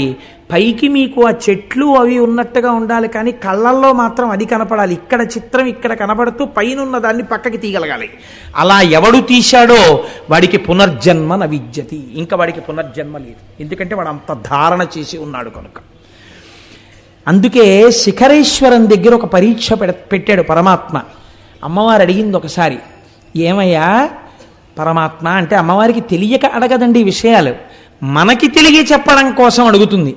ఏమండి ఏమిటి, శిఖరేశ్వరం దగ్గరికి వచ్చి నందిని తిప్పి చరణందిని ఇలా చూస్తే శిఖరం కనబడితే ఇక పునర్జన్మ లేదా, మోక్షం ఇచ్చేస్తారా? ఎలా ఇచ్చేస్తారండి అలాగే? అలా కుదురుతుందా అని అడిగింది అమ్మవారు. అడిగితే శంకరుడు అన్నాడు కుదురుతుంది, కానీ శ్రీశైలం వచ్చిన వాళ్ళందరికీ అలా ఇవ్వం మోక్షం. ఎవరికి కుదురుతుందో నీకు చూపిస్తాను రా పార్వతి అన్నాడు. ఒక వృద్ధ బ్రాహ్మణ రూపాన్ని ఆయన స్వీకరించారు. ఒక వృద్ధ బ్రాహ్మణిగా పార్వతీదేవి వచ్చింది. ఇద్దరూ ఆ శిఖరేశ్వరం దగ్గరికి వచ్చారు. ఎందరో మెట్లు ఎక్కుతున్నారు, నంది శృంగములలోంచి చూస్తున్నారు, కిందకి దిగిపోతున్నారు. అక్కడే ఒక చిన్న ఊబిని సృష్టించారు. అందులో ఈ వృద్ధ బ్రాహ్మణుడు దిగిపోతున్నాడు. ఆ ఒడ్డున ఉన్నటువంటి వృద్ధ బ్రాహ్మణి అంది, మా ఆయన దిగబడిపోతున్నాడు, నా పసుపు కుంకాలు కాపాడబడాలి కదా, అందుకని ఒక్కసారి ఎవరైనా చెయ్యిచ్చి పైకి లాగండి, నేను వృద్ధురాలను, నా భర్తని పైకి లాగలేకపోతున్నాను అంటే గబగబా వచ్చి చెయ్యి ఇవ్వబోయారు. మీలో పాపం లేని వాళ్ళు పైకి లాగండి అనేటప్పటికీ నాకు పాపం లేకపోవడం ఏమిటి, ఎన్ని దిక్కుమాలిన పనులు చేశానని వెళ్ళిపోయాడు ప్రతివాడు. అటుగా ఒక వేశ్య కిందకి దిగుతోంది. ఈవిడ వేశ్య అని అందరూ అంటున్నారు. ఆవిడ దిగుతూ వచ్చి నేను లాగుతానమ్మా అని చేయి పట్టుకుంది. పట్టుకుంటే ఆవిడంది పార్వతీదేవి, ఏమమ్మా అందరూ మాకు పాపం ఉందని వెళ్ళిపోతుంటే నువ్వు ఒక్కదానివి వేశ్యవి అని వాళ్ళందరూ చెప్తున్నారు. వాళ్ళ పాపముల కన్నా నీ పాపము గట్టిది కదా, నువ్వు ఎలా లాగుతావు నా భర్తని అని అడిగింది. అయితే ఆవిడంది, శ్రీశైల శిఖరం దృష్ట్యా పునర్జన్మ నవిద్యతే. అమ్మా నేను ఇప్పుడు శ్రీశైల శిఖర దర్శనం చేశాను. శ్రీశైల శిఖర దర్శనం చేత మోక్షం రావాలంటే పాపము లేదు పుణ్యము లేదు, రెండూ సున్నా అయిపోతే కదా మోక్షం. ఇప్పుడు నా ఖాతాలో పాపం ఎక్కడుందమ్మా, పాపం లేదు పుణ్యం లేదు, అందుకుని లాగుతున్నానమ్మా, నేను అర్హురాలను అంది. విశ్వాసం నిజంగా ఉన్నది నీకు, ఈవిడికి మోక్షం ఇస్తున్నాను. చూసావా పార్వతి, నంది శృంగములలోంచి చూడడం కాదు, ఇక్కడ ఉన్నది నా తల్లి, ఇక్కడ ఉన్నది నా తండ్రి, వాళ్ళ మాట సత్యం అని నమ్మినవాడెవడున్నాడో వాడికి మోక్షం. కాబట్టి శ్రీశైల క్షేత్రంలో అడుగు పెట్టిన వాడికి ఉండవలసినది మనం మన తల్లిదండ్రుల దగ్గర ఉన్నామన్నటువంటి భావన ఉండాలి. ఈ భావన పరిపుష్టమై మీరు శ్రీశైలము వెడితే మీకు ఎనలేని సౌభాగ్యం అక్కడ కలుగుతుంది. చిత్రం ఏమంటే అక్కడ 5 ధారలు పడుతుంటాయి. హాటకేశ్వరము అని ఒక దేవాలయం. హాటకేశ్వరము చిత్రమైన దేవాలయం. అది ఒక కొత్త కుండ పెంకులో బంగారు లింగము తనంత తాను ఆవిర్భవించింది. ఒక బంగారు లింగము తనంత తాను కుండ పెంకునందు ఆవిర్భవించినటువంటి క్షేత్రము కనుక దాన్ని హాటకేశ్వరము అని పిలుస్తారు. ఇవన్నీ వింటుంటే మీకు ఒకసారి శ్రీశైలం వెడితే బాగుండనిపిస్తోందా? పోనీ అలాగే గట్టిగా ప్రార్థన చేయండి, ఏమో ఈశ్వరుడు అనుగ్రహించి వెడతామేమో. కాబట్టి ఆ కుండ పెంకులో ఒక బంగారు లింగం వెలిసినటువంటి క్షేత్రము హాటకేశ్వరము. మీరు ఆ హాటకేశ్వరం దగ్గర మెట్లు బాగా కిందకి దిగి వస్తే పాలధారలు పంచధారలు అని పడుతుంటాయి. ఇవి సాధారణంగా ఏం చెప్తారంటే, మీరు ఎవరినైనా అడిగితే పాలధారలు అంటే అదిగో చూశారంటే తెల్లగా ఉన్నాయి, అందుకని దీని పేరు పాలధార. అవి ఏమిటో తెలుసా అంటే పంచధారలు అంటే పంచదార కలిపిన నీళ్ళల్లా ఉంటాయండి, అందుకని పంచదారలు అంటారు. అలా కాదు, వాటి పేరు పాలధార. అంటే పరమశివుని యొక్క లలాటమునకు తగిలిపడినటువంటి ధార పాలధార. అంటే అగ్ని, జ్ఞానాగ్ని నేత్రమైనటువంటి ఆ కంటి మించి పైనుంచి జ్ఞానగంగ మరింతగా తగిలి కింద పడినటువంటి ధార. ఇది శివుడి యొక్క లలాటమును తగిలి వస్తున్న ధారాని మీరు లోపలికి పుచ్చుకుంటే ఉత్తర క్షణము మీరు గొప్ప ఫలితాన్ని పొందుతారు. ఎందుచేత ఇలా ఏర్పడింది? శివాలయంలో తీర్థం ఇవ్వరు కాబట్టి సాక్షాత్తు సాకార రూపుడైన శంకరుడికి తగిలిపడినటువంటి ధార పాలధార. పంచధారలంటే 5 రకములుగా ప్రకాశిస్తున్నటువంటి భగవంతుని యొక్క శిరస్సులకు తగిలిపడిన ధారలు. కాబట్టి నేను చూస్తూ ఉంటాను, చెప్పులతో వెళ్ళిపోతూ ఉంటారు. కనీసం అక్కడ మాత్రం మర్యాద పాటించాలి ఆ తీర్థం తీసుకునేటప్పుడు. ఒక సంవత్సరం మేమందరం అక్కడికి వెళ్ళాము. వెడితే అక్కడ శంకర భగవత్పాదాచార్య స్వామి తపస్సు చేసి అక్కడే శివానంద లహరి చెప్పారు. అక్కడ ఆయనకి భ్రమరాంబికాదేవి ప్రత్యక్షమైంది. అంత పరమపావనమైన క్షేత్రమని మేము అక్కడ శంకరాచార్య స్వామి వారి ముందు నిలబడి ఆ తోటకాచార్యకృతమైనటువంటి శంకరాచార్య స్వామి వారి అష్టకాంతో స్వామికి నమస్కారం చేసి తిరిగి వచ్చాం. చంద్రశేఖర పరమాచార్య స్వామి అక్కడే ఉండిపోతానన్నారు. తపస్సు చేసుకుంటూ ఉండిపోతానన్న ప్రదేశం అదే. కాబట్టి అంత పరమపావనమైన చోట పంచధారలు పడతాయి. అవి ఒకటి బ్రహ్మధార, ఒకటి విష్ణుధార, ఒకటి రుద్రధార, ఒకటి చంద్రధార, ఒకటి దేవధార. 5 ధారలు అక్కడ పడుతున్నటువంటి పంచధారలు. ఈ పంచధారల్ని స్వీకరించడం సృష్టికర్త, స్థితికర్త, ప్రళయకర్త మనస్సుకి ప్రచోదనమిచ్చే చంద్రమా మనసోజాతః చక్షో సూర్యో అజాయత లోకసాక్షులైనటువంటి సూర్యచంద్రులు. ఈ 5 తీర్థములను మీరు అక్కడ తీసుకోవచ్చు. అంత పరమపావనమైనటువంటి క్షేత్రము శ్రీశైల క్షేత్రం. మీరు అక్కడ ఉండేటటువంటి చిత్రం ఏమిటో తెలుసా అండి? శ్రీశైలంలో ఉన్నటువంటి భ్రమరాంబ అమ్మవారి దేవాలయం వెనకాతల నిశ్శబ్దంగా ఉన్నప్పుడు మీరు వెళ్ళి చెవిని బాగా నొక్కి పెట్టి ఉంచి మీరు చాలా జాగ్రత్తగా కళ్ళు మూసుకుని వింటే ఒక తుమ్మెద చేసినటువంటి ఝంకారము వినపడుతుంది. ఇవాళ నేను ఇక్కడికి వచ్చి కూర్చుని గోపాలకృష్ణ గారు మాట్లాడుతున్నప్పుడు నేను ఈ తల్లికి ఎలా ఉంది చూపించా. ఇలా కూర్చోగానే వచ్చింది ఒక కందిరీగా, ఒక తుమ్మెద వచ్చి ఇలా ఝంకారం చేస్తూ ఇలా తిరిగి వెళ్ళిపోయింది. అంటే ఇవాళ ఇక్కడ శ్రీశైల క్షేత్రం గురించి చెప్పుకుంటున్నారు అని అమ్మవారు శ్రీశైలం నుంచి బయలుదేరి వచ్చి వెళ్ళింది అని నేను అనుకున్నాను. అలా నేను దర్శనం చేసి నమస్కరించుకున్నాను. మీతో అన్నాను కదమ్మా, ప్రారంభం చేయకముందే భ్రమరాంబ అమ్మవారు విజయం చేసిందమ్మా అన్నాను.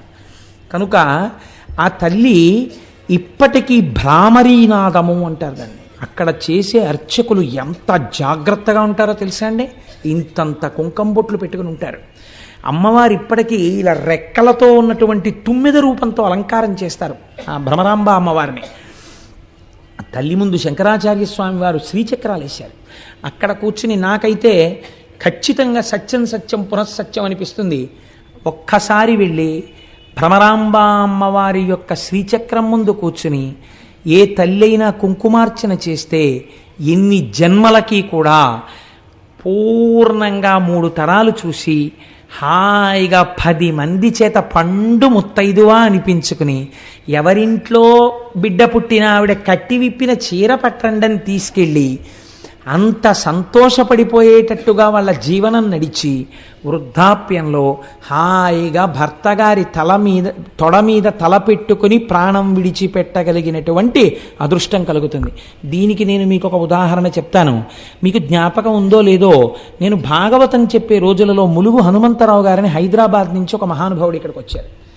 వారి భార్య గారికి క్యాన్సర్ వచ్చింది. క్యాన్సర్ వచ్చి హాస్పిటల్లో పెట్టి రేడియం ట్రీట్మెంట్ ఇచ్చారు. రేడియం ట్రీట్మెంట్ ఇస్తే ఆ తల్లి చాలా శోషించిపోయారు. ఆవిడ పేరు కూడా గిరిజాదేవి. సర్వమంగళాస్వరూపంగానే ఉండేవారు మహాతల్లి. ఆవిడ బాధ భరించలేక ఇంకా ఎక్కువ కాలం ఉండరండి, ఉంచుతారా తీసుకెళ్ళిపోతారా అని అడిగారు. అడిగితే ఆవిడికి తెలిసిపోయింది, ఈ ఉన్న కొద్ది రోజులు నేను మిమ్మల్ని చూస్తూ ఇంట్లో ఉంటాను, నన్ను తీసుకెళ్ళిపోండి అని అడిగారు. అడిగితే ఆవిడ ఇంటికి తీసుకెళ్ళిపోయిన తర్వాత హనుమంతరావు అడిగారు, నీకేమైనా కోరిక ఉందా, ఉంటే నేను తీర్చగలిగినదైతే చెప్పు, నేను ఆ కోరిక తీరుస్తాను అన్నారు. అంటే ఆవిడ అన్నారు, ఒక్కసారి శ్రీశైలం వెళ్ళి మన ఇద్దరం కలిసి మీరు నన్ను ఇంత ఉద్ధరించారు, ఈ జన్మలో నా చిటికిన వేలు పట్టుకుని మీతో కలిసి ఒక్కసారి మల్లికార్జున లింగానికి పుట్టతేనెతో అభిషేకం చెయ్యాలనుంది. శ్రీశైల లింగానికి పుట్టతేనెతో అభిషేకం చేస్తే, పట్టుతేనెతో అభిషేకం చేస్తే గంధర్వగానం వస్తుంది ఉత్తర జన్మలలో అంటారు. ఈ మాట చెప్తే మా దొరగారు ఒకసారి ఏకంగా సీసాల పట్టుతేనె తెప్పించారు ఏజెన్సీ నుంచి. ఒక 100 మందివో ఎంతమందివో వెళ్ళి ఆ పట్టుతేనెతో అభిషేకాలు చేస్తుంటే శ్రీశైలం దేవస్థానం వాళ్ళు చూసి ఆ తేనె మాకు కూడా ఇవ్వండి అని సీసాలతో తీసుకుని దాచుకున్నారు. మేము చేసుకుంటాం అభిషేకం, ఈ తేనె ఉంచండి అని. ఒక్కసారి వెళ్ళి అభిషేకం చేద్దామని అడిగారు ఆవిడ. అడిగితే శ్రీశైలము యొక్క కృప అంటే ఏమిటో మీరు చూడండి. ఆవిడ్ని అలాగే కారెక్కించి శ్రీశైలం తీసుకెళ్లారు హైదరాబాద్ నుంచి. ఆవిడ శ్రీశైల మల్లికార్జునుడి సన్నిధానంలో భర్తగారితో కలిసి అభిషేకం చేసి, పసుపు కుంకాలతో నేను వెళ్ళిపోతాను ఖాయం, ఇన్ని జన్మలకి నేను ఇలాగే పసుపు కుంకాలతో నా భర్త ముఖం చూస్తూ ఆయన తొడ మీద తల పెట్టుకుని ఆయన వంకే చూస్తూ ఆయనతో కలిసి నామం చెప్తుండగా నా నోరు ఆగిపోయినప్పుడు కన్నుల నీరు లేకుండా మీరు నామం పూర్తి చేస్తుండగా పసుపు కుంకాలతో మహాపర్వంలో వెళ్ళాలని కోరిక నా స్వామి తీరుస్తాడని ఆవిడ భ్రమరాంబికాదేవి దగ్గరున్న శ్రీచక్రానికి కుంకుమార్చన చేసి ఇంటికి వచ్చారు. మహాశివరాత్రి మిట్ట మధ్యాహ్నం అయ్యవారికి అమ్మవారికి మారేడు దళాలతో పసుపు కుంకాలతో అర్చన చేసి చక్కగా భర్తని పిలిచి, నాకేదో వెళ్ళిపోతున్నానని అనిపిస్తోంది, నేను ఒక్కసారి శివాష్టోత్తరం చదువుతుంటాను, మీరు నాతో కలిసి చదవండి, మీ తొడ మీద తల పెట్టుకుని కొడుకుని కోడల్ని కూతుర్ని అల్లుణ్ణి చూస్తూ ఏ బెంగ లేకుండా మీ వంటి మహాత్ముడికి భార్యనయ్యాను, చాలు, చూస్తూ వెళ్ళిపోతాను, నా నామం ఆగిపోయిన దగ్గర మీరు నామం పూర్తి చెయ్యండి అని ఆ తల్లి ఎంత గొప్పగా చెప్పుకున్నారో ఆ రోజుల్లో. మహాశివరాత్రి మిట్ట మధ్యాహ్నం 12 గంటల వేళ భర్త గారి తొడ మీద తలపెట్టుకుని వెళ్ళిపోయారు. ఆవిడ కోరిక తీర్చేశాడు మల్లికార్జునుడు. గిరిజాదేవి ఆవిడ పేరు. నేను ఎందుకు అసలు ఇది చిత్రంగా నాకు ఆలోచనలోకి వచ్చింది ఈ విషయం. నేను ఎందుకు ఈ మాట చెప్తున్నానంటే, ఆ భ్రమరాంబిక అమ్మవారి ముందు ఒక్కసారి కూర్చుని భార్యాభర్తలై ధర్మపదంలో చెరించాలనుకుని చిటికిన వేలు పట్టుకున్నవాడు తప్పకుండా జీవితంలో చెయ్యవలసిన పని అమ్మ దగ్గర కూర్చుని కుంకుమార్చన చేసుకోవాలి. 4 మారేడు దళాలు పెట్టుకెళ్ళి ఆ శివలింగాన్ని ఇలా తడిమి తడిమి అభిషేకం చేసుకోవాలి, తల తాటించి నమస్కరించుకోవాలి. అంత అవకాశాన్ని తల్లిదండ్రులు ఇచ్చినా వినియోగించుకోకపోతే ఎవడు ఉద్ధరించగలడండి? కాబట్టి ఇది మనం వినియోగించుకోవలసినటువంటి గొప్ప క్షేత్రం. అది మన ఆంధ్రదేశంలో ఉండడం మన అదృష్టం. ఆ తల్లి అరుణాసురుడు అనేటటువంటి ఒక రాక్షసుడు బయలుదేరాడు బ్రహ్మగారిచ్చినటువంటి వరాల వల్ల. వాడు లోకములనన్నింటినీ క్షోభింపచేస్తున్నటువంటి సమయంలో భ్రామరీ రూపాన్ని పొందింది తల్లి. భయంకరమైన యుద్ధం చేసిన తర్వాత భ్రామరీ రూపంతో వెళ్ళి ఆవిడ ఆ అరుణాసురుణ్ణి సంహారం చేసింది. ఇప్పటికీ కూడా శాస్త్రంలో ఏం చెప్తారంటే, శ్రీశైల మల్లికార్జునుడు మల్లెపువ్వు అయితే అమ్మవారు సారగ్రాహి. ఎప్పుడు తుమ్మిది ఎక్కడ తిరుగుతుంది? పువ్వు చుట్టూ తిరుగుతుంది. ఆయన మల్లికార్జునుడు, ఆవిడ భ్రమరాంబికాదేవి. ఎక్కడ శివుడున్నాడో అక్కడ ఆవిడ భ్రమర రూపంతో తిరుగుతుంటుంది. అక్కడ శివుడున్నాడు, పైన శక్తి రూపంతో ఆవిడుంది. అందుకే ఇప్పటికీ ఆ నాదం వినపడుతుంటుంది. ఈ భ్రమరాంబిక అమ్మవారి దేవాలయంలో వచ్చేటటువంటి భ్రామరీ నాదాన్ని రికార్డ్ చేశాయి all India radio, Hyderabad, Vijayawada, Kurnool stations చేసి ఎన్నో మార్లు ప్రసారం చేశారు రేడియోలో. ఇప్పుడు శ్రీశైల క్షేత్రంలో ఉన్న భ్రామరీ నాదాన్ని ప్రసారం చేస్తున్నాం వినండని. ఒక తుమ్మెద ఎగురుతున్నప్పుడు వచ్చినటువంటి ఝంకార ధ్వనులు ప్రసారం అయ్యాయి. ఇది పరమ యథార్థం నేను చెప్తున్నది. ఒక పరమ పవిత్రమైన వేదిక మీద కూర్చుని అబద్ధాలు చెప్పవలసిన అవసరం నాకు లేదు. మీరు కావాలంటే శ్రీశైలం వెళ్ళినప్పుడు అడగండి, ఆకాశవాణి వాళ్ళు దీన్ని ప్రసారం చేశారా? భ్రామరీనాదాన్ని చేశారు. రికార్డింగ్లో కూడా ఎక్కింది అది. అంత గొప్ప భ్రామరీనాదంతో కూర్చుని అమ్మవారు ఇప్పటికీ వింటుంటుంది. మీరు శ్రీశైలం వెళ్ళినప్పుడు అమ్మవారి వంక చూడండి, కనుగుడ్లు స్పష్టంగా చూస్తున్నట్టు కనపడుతుంటాయి తల్లివి. అంత గొప్ప స్వరూపం. నేను చెప్తున్నప్పుడు నాకు కళ్ళల్లో లేత ఆకుపచ్చ రంగు చీరతో అలంకృతమైనటువంటి అమ్మ నాకు అలా కనపడుతుండగా నేను చెప్తున్నాను యథార్థానికి. కనుక ఆ రెక్కలతో అమ్మవారు అలా కూర్చుని ఉంటుంది. ఎదురుకుండా పెద్దవి చిన్నవి శ్రీచక్రాలు వేసి ఉంటాయి. వాటి మీద చక్కగా హడావిడి ఉండదు. బ్యాచ్ వైజ్ పిలుస్తారు శ్రీచక్రం దగ్గర పట్టేటట్టుగా.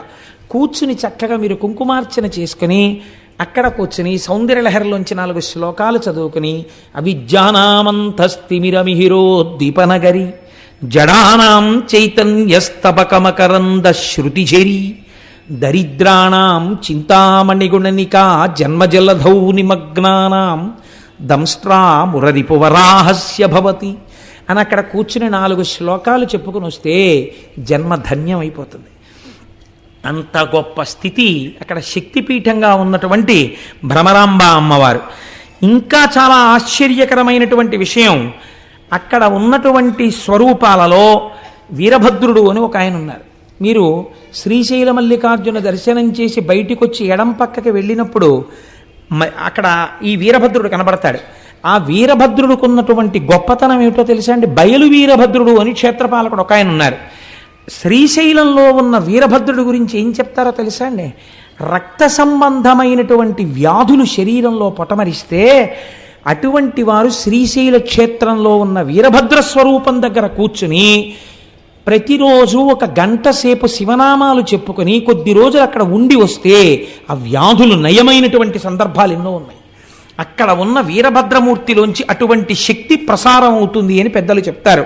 అక్కడే ఆ తల్లి చంద్రవతి అనబడేటటువంటి ఒక రాజకుమార్తె ఒక భయంకరమైనటువంటి గడ్డు కాలాన్ని ఎదుర్కొంది. తన తండ్రే తనని మోహించాడు. ఆమె పరిగెత్తి శ్రీశైల క్షేత్రాన్ని చేరుకుని కృష్ణానదిని దాటి ఇప్పటికే పచ్చల బండ అని పిలుస్తారు. అందుకే శ్రీశైల మల్లికార్జునుడే శపించాడని కొందరంటారు, ఆమె శపించిందని కొందరంటారు. ఏదైనా ఇప్పటికీ అక్కడ పచ్చల బండ ఉంది.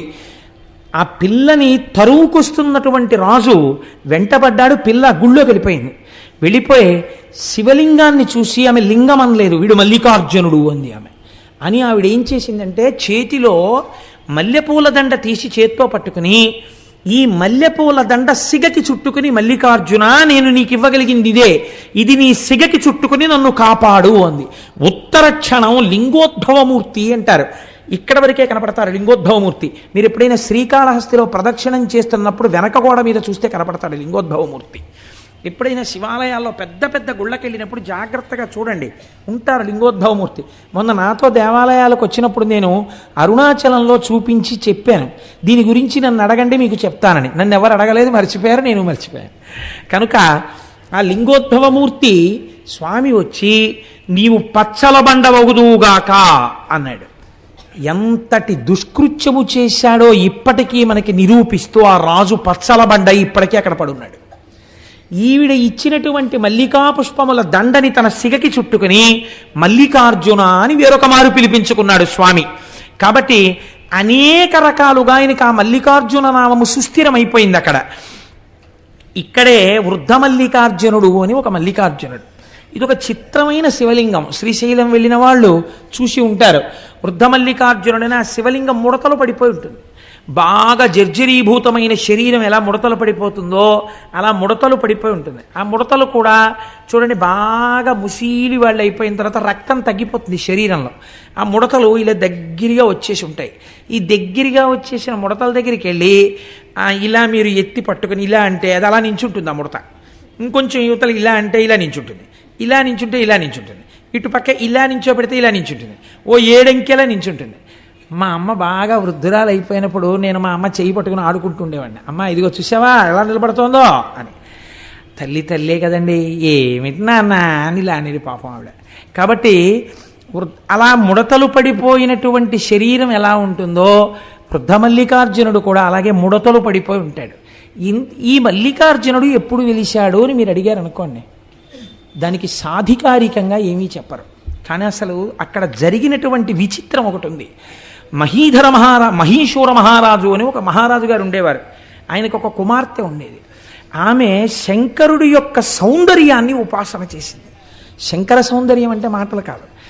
ఈశ్వరుడు భర్తగా కావాలని ఎవరు ప్రకటన చేయరు. కారణం ఏంటంటే సాధారణంగా తండ్రిగా ఉపాసన చేస్తారు ఆయన్ని. కాబట్టి ఆమె శివుణ్ణి మోహించింది. ఏమందగాడంది ఆవిడే. నాకు అలాంటి భర్త కావాలంది. చూద్దాం ఏం చేస్తుందో ఈ పిల్లని. శంకరుడు కల్లోకి వచ్చాడు. మీరు విందురు కానీ ఎదరు అసలు శివస్వరూపం అంటే ఎలా ఉంటుందో చూద్దురు కానీ. అందం పార్వతీ కళ్యాణంలో వస్తుంది, అప్పుడు అవధరిద్దురు కానీ. కనుక ఆయన ప్రత్యక్షం అయ్యి అన్నాడు, నీకు నన్ను వివాహం చేసుకోవాలనుంటే శ్రీగిరి పర్వతం మీద ఉన్నటువంటి తెల్లమద్ది చెట్టు కింద ఉన్న మల్లె పొదలో ఉన్నాను, రా నిన్ను వివాహం ఆడతానన్నాడు. ఆడపిల్ల కదా, కన్య కదా, వస్తుందా చూద్దామని ఆమె ఒక్కతే వచ్చేసింది. వచ్చేసి ఆ చెట్టుని పొదని వెతుకుతోంది. పార్వతీదేవంది, లోకంలో జగత పితరవు వందే పార్వతీ పరమేశ్వరవు అని చెప్తారు, ఈ బుద్ధి ఎప్పటి నుంచి వచ్చింది మీకు అంది. అంటే ఆయన అన్నాడు, కాదు ఆమె నన్ను అంత భక్తితో ఆరాధన చేసింది. ఇక్కడ వివాహం అనగా నేను ఆవిడ్ని నాలోకి తీసుకోవడం. అంటే అమ్మవారంది, ఓహో అందుకే వివాహం చేసుకుంటానని మాట ఇచ్చారా, అంత భక్తి ఉందా ఉపాసనలో అంది. అంటే నిజంగా అమ్మవారికి తెలియక కాదు, లోకానికి చెప్పడం కోసం ఆ పిల్ల భక్తిని. అంటే శంకరుడు అన్నాడు, చూపిస్తాను చూడు ఎంత భక్తి తత్పర్రాలో అని. వెంటనే ఒక 96 సంవత్సరముల వృద్ధుడుగా మారిపోయాడు. వృద్ధుడిగా ఉన్నప్పుడు మరీ అందంగా ఉంటాడు మా స్వామి. చంద్రశేఖర పరమాచార్య స్వామి వారిలో ఉంటాడు. ఆ అందం వేరు కదండి. సత్యదండం చేత్తో పట్టుకుని ముడతలు పడిపోయిన శరీరంతో కడుపిలా అక్కలించుకుపోయి ఇలా నరాలు పైకి తేలిపోయిన చేత్తో ఒక కన్ను గాజు కన్నులు అయిపోయి ఒక్క కన్ను మాత్రం ఇలా లోపలికి వెళ్ళిపోయి ఇలా మోకాళ్ళు కూడా కనపడుతూ ఇలా గొంతు కూర్చుని సత్యదండం పట్టుకుని కంచికామకోటి పీఠానికి వెడితే ఇప్పటికీ అక్కడ కనపడుతుంది వ్యాక్సీ స్టాచ్యూ పరమాచార్య స్వామిది. చూడగానే మనసు పులకరిస్తుంది, ప్రణిపాతం చెయ్యాలనిపిస్తుంది, ఆయనే కూర్చున్నారేమో అనిపిస్తుంది. అప్పుడు ఆయనలో మీరు చూసేటటువంటి తేజపూర్వక సౌందర్యం వేరు కదా. కాబట్టి ఆయన్ని చూసి ఆవిడంది, ఎవరి కోసం వెతుకుతున్నావు పిల్ల అన్నాడు ఆయన. శివుడి కోసం వెతుకుతున్నాను అంది ఆవిడ. నేనే శివుణ్ణి అన్నాడు. నువ్వే శివుడవా, నిన్నే భర్తగా కావాలని నేను ఉపాసన చేశాను అంది. ఇంత వృద్ధుణ్ణి కదా పెళ్ళాడతావా అన్నాడు. నువ్వు వృద్ధుడవో యవ్వనంలో ఉన్నవాడవో నాకు తెలుసు తండ్రి, నాకు భర్త నువ్వే, వేరొకడిని భర్తగా నేను లోకంలో అంగీకరించలేనంది. అంటే ఆవిడకి కావలసింది ఆయనలో ఐక్యం అవడం. చూశావా పార్వతి, ఈమె భక్తి, ఈమెని నాలో ఐక్యం చేసుకుంటున్నానని ఐక్యం చేసుకుని ఈ పిల్లని స్మరించి ఇటువంటి భక్తి తత్పరురాలి కోసం సృష్టిలో లేని విధంగా ముడతలు పడిపోయిన శివలింగం వృద్ధమల్లికార్జున లింగం అని తలుచుకున్న వాళ్ళని పొంగిపోతూ నేను చూస్తాను అని వృద్ధమల్లికార్జునుడై వెలిశాడు. అందుకే అక్కడ ఇప్పుడు కళ్యాణాలు చేస్తున్నారు. కనుక ఎన్ని విశేషాలండి శ్రీశైలం అంటే, ఒకటా రెండా? ఇన్ని విశేషాలతో కూడుకున్నటువంటి క్షేత్రమో ఆ క్షేత్రం.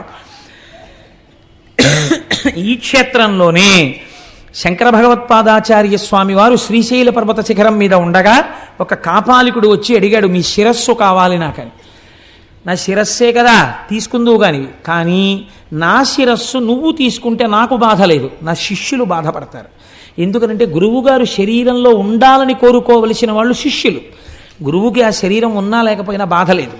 కాబట్టి నా శిష్యులు ప్రొద్దునే పాతాళగంగ దగ్గరికి వెడతారు నమస్కరించడానికి. వాళ్ళు పాతాళగంగ దగ్గరికి వెళ్ళినప్పుడు నువ్వు రా, వచ్చి నేను ధ్యానం చేసుకుంటూ ఉంటాను, నా శిరస్సు ఉత్తరించి పట్టుకెళ్ళన్నారు. ఆ కాపాలికుడు వచ్చి ధ్యానం చేసుకుంటున్న శంకరాచార్యుల వారి శిరస్సును ఉత్తరించడం కోసమని చేతిలో ఉన్నటువంటి కత్తి పైకెత్తినటువంటి సమయంలో స్నానం చేస్తున్న పద్మపాదాచార్యుల వారికి ఏదో అమంగళం గోచరించింది, గురువుగారికి ఏదో పొరపాటు జరుగుతోందని. వెంటనే ఇక్కడి నుంచి పరిగెత్తి వెళ్ళడం కుదరదని ఆయన నరసింహ మంత్రోపాసన చేశారు. ఎక్కడి నుంచి వచ్చాడో మహానుభావుడు నరసింహుడు గబగబా వచ్చి కత్తినెత్తినటువంటి కాపాలికుడి శిరస్సుని త్రుంచి అవతల పారేసి నిలబడ్డాడు. ఆ తేజోమూర్తిని శంకరాచార్యుల వారు నరసింహ స్తోత్రంతో ప్రార్థన చేశారు. నరసింహస్వామి దర్శనం ఇచ్చినటువంటి క్షేత్రం శ్రీశైల క్షేత్రం. శివకేశవ అభేదంగా శంకర భగవత్పాదులు రక్షింపబడినటువంటి క్షేత్రం శ్రీశైల క్షేత్రం. జగద్గురువులను రక్షించుకున్న కొండ, నేనున్న తెలుగునాట ఉన్న కొండ. ఎంత పొంగిపోవాలండి, మనమున్న తెలుగునాట ఉన్న కొండ కదా. ఆనందంలో అటువంటి స్వార్థపూరితమైన వాక్కు వస్తూ ఉంటుంది. కనుక ఎన్ని రకాలుగానో ఆ శ్రీశైలం శ్రీశైలమే. చిత్రం ఏమిటో తెలుసా అండి, అక్కడ ప్రవహించేటటువంటి కృష్ణానదిని కృష్ణానది అని పిలవరు. దానికి ఏమని పేరు? ఎక్కడది తుక్కునొచ్చిందో, ఎక్కడ విజయవాడ, ఎక్కడ శ్రీశైలం, ఎక్కడ శ్రీగిరి, ఆ పర్వతాలలో ఎక్కడో ఆ మధ్యలో ఉన్నటువంటి ఆ పర్వత శిఖరాన్ని పాము ఎలా చుట్టుకుంటుందో అలా చుట్టుకుంటుంది కృష్ణానది. నల్లటి నది ప్రవహిస్తే దాన్ని ఏమని పిలుస్తారో తెలుసా అండి? శివుణ్ణి విడిచిపెట్టి ఉండలేక ఇంత పరమపావనమైనటువంటి స్థానము కనుక ఇక్కడ కూడా భక్తుల పాపములను తొలగతొయ్యడం కోసమని ఉత్తరమున ఉన్నటువంటి గంగ దక్షిణమునకే వచ్చి కృష్ణ పేరుతో అక్కడ ప్రవహించింది కాబట్టి దాన్ని పాతాళ గంగా అని పిలుస్తారు. కృష్ణా ప్రవాహము అని పిలవరు అక్కడ. అందుకే స్నానం చేసినప్పుడు కూడా పాతాళ గంగా జలమజ్జన నిర్మలాంగా భస్మ త్రిపుండ్ర సమలంకృత పాలభాగా గాయంతి దేవము నిభక్త జనాభవంతం శ్రీమల్లికార్జున విభో తవ సుప్రభాతం. తెల్లవారుజామున చూడాలండి అందం. నిజంగా శ్రీశైల క్షేత్రంలో ఎటువంటి వాళ్ళు కూడా సుప్రభాతం విందామని 3 అయ్యేటప్పటికి లేచిపోయి కార్లు జీపులు పెట్టుకుని ఆ పాతాళగంగ దగ్గరికి వెళ్ళి ఆ మెట్లన్నీ దిగిపోయి ఆ పాతాళగంగలో చక్క ఇలా తేలిపోతూ స్నానాలు చేసేసి మళ్ళీ సుప్రభాతం పాడేస్తారని ఇలా నుదుట విభూతి రేఖలు పెట్టేసుకుని ఇంతంత బొట్లు పెట్టేసుకుని హరహర మహాదేవ శంభో శంకర సాంబ సదాశివ అంటూ గబగబా వెళ్ళిపోయి ఆ పెద్ద పెద్ద గేట్లు లోపలికి ఎడుతున్నప్పుడు 2 పక్కల ఇలా క్యూలు నడవడం కోసమని ఏర్పాటు చేసినటువంటి ప్రాకారాలు లాంటివి ఉంటాయి. అందులో అక్కర్లేకుండా మీరు హాయిగా రాజద్వారం దగ్గరికి వెళ్ళిపోతే ఓ నల్లటి ఆవు, ఎద్దు, దూడ తీసుకొస్తారు.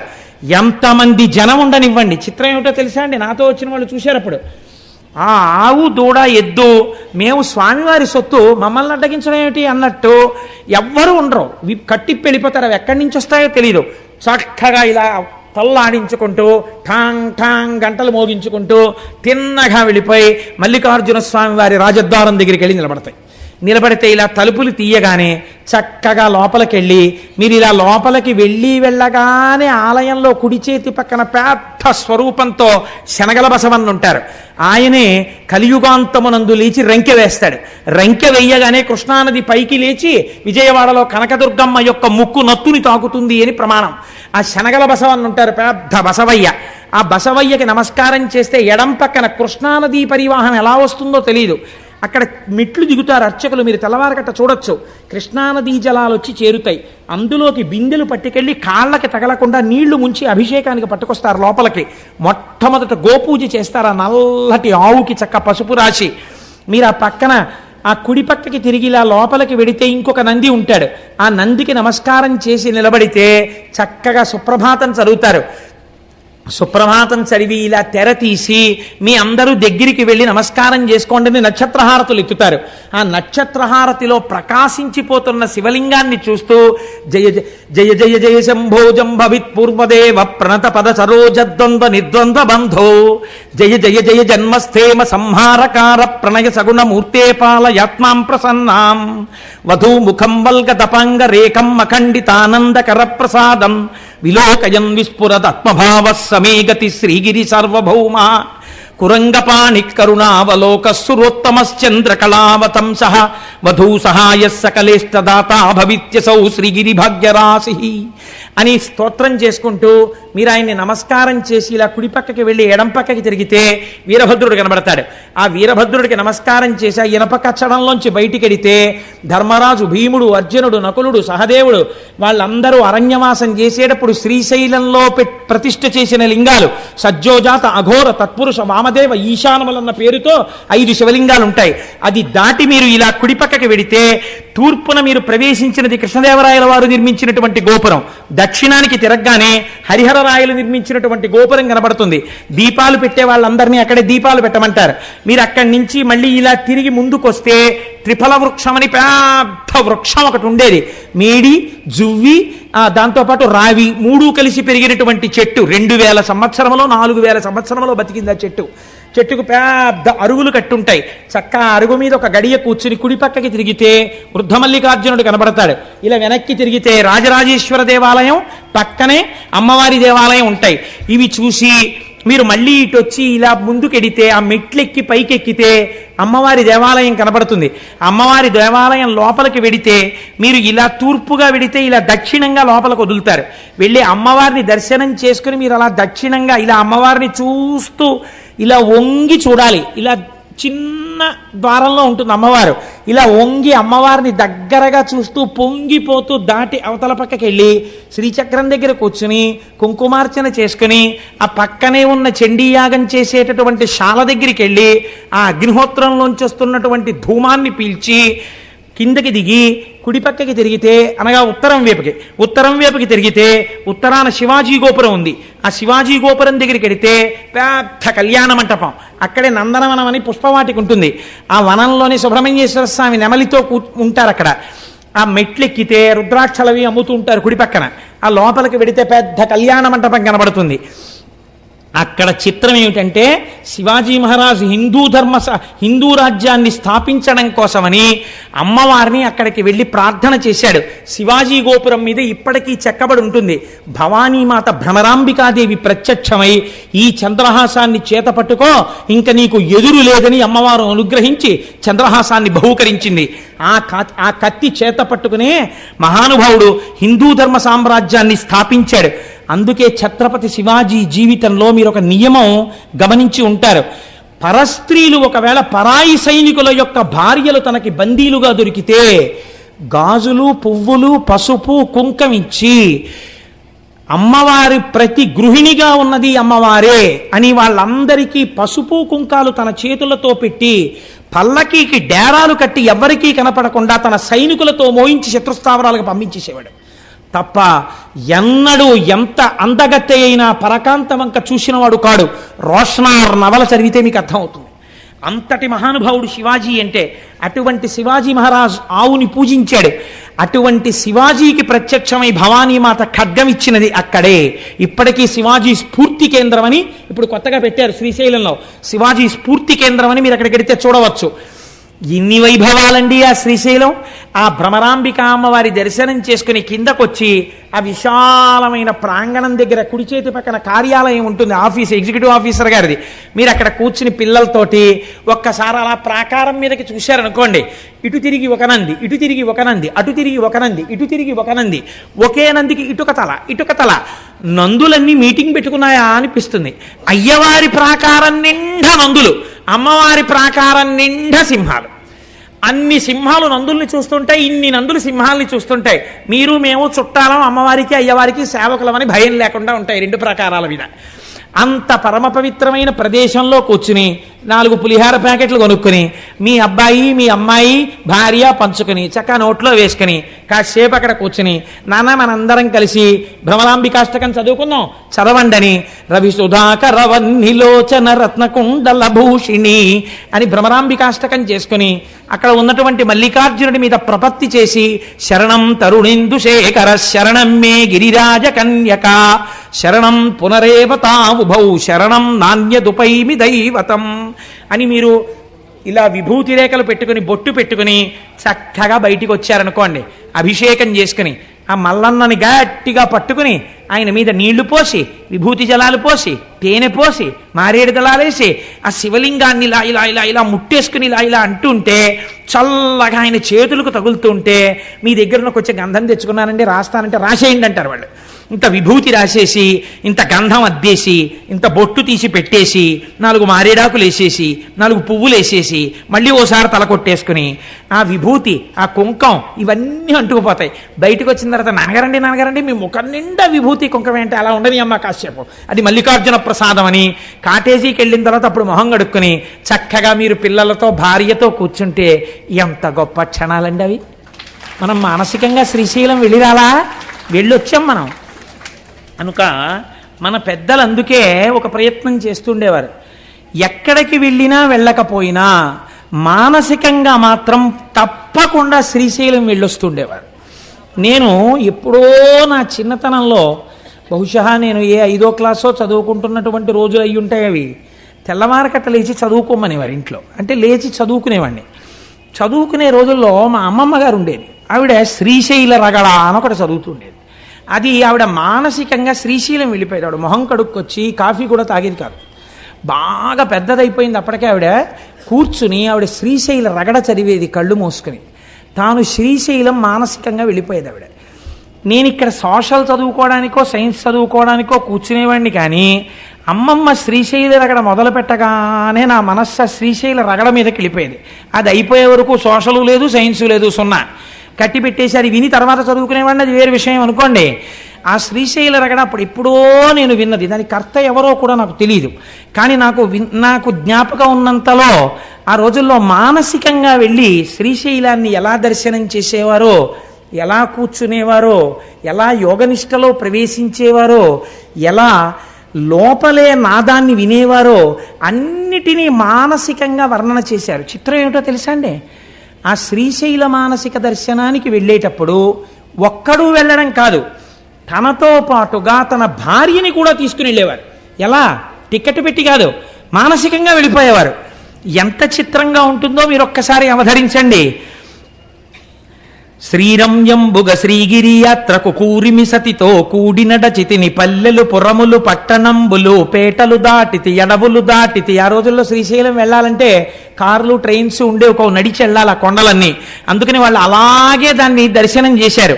కాబట్టి శ్రీరంయంబుగ శ్రీగిరి యాత్రకు కూరిమి సతితో కూడినడచితిని పల్లెలు పురములు పట్టణంబులు పేటలు దాటితి అడవులు కొండలు అన్నీ దాటితి కంటిని శ్రీగిరి కన్నుల నిండా వింటిని మహిమలు వీనుల నిండా ఆ మహిమలు నేనేమని చెప్పదు ఈ మహిలోపల ఎన్నడు చూడము దారుని లోపల ధౌతాచలమది మేరుని కంటెను మిక్కుటమైనది బ్రహ్మ నిర్మల బహిశృంగంబులు నిర్మలమగు మాణిక్య కూటములు కోటలు కొమ్మలు గోపురంబులు తెరపిలేని బహు దేవాలయములు పుణ్యస్థలంబులు పుణ్యవనంబులు వాటమైన పూదోటలు మిక్కిలి మాటలు నేర్చిన మంచి మృగంబులు కామధేనువులు కల్పవృక్షములు క్షేమకరంబగు చింతామణులు అమృతగుండంబులు కడునైష్టికమును కలిగిన విప్రులు విడువక శంభుని వేడిటి రాజులు సంతతలింగార్చన గల శైవులు శాంతులైన వేదాంతులు సిద్ధులు గణగణమ్రోగడి ఘంటనాదములు విజయఘోషయగు శంఖనాదములు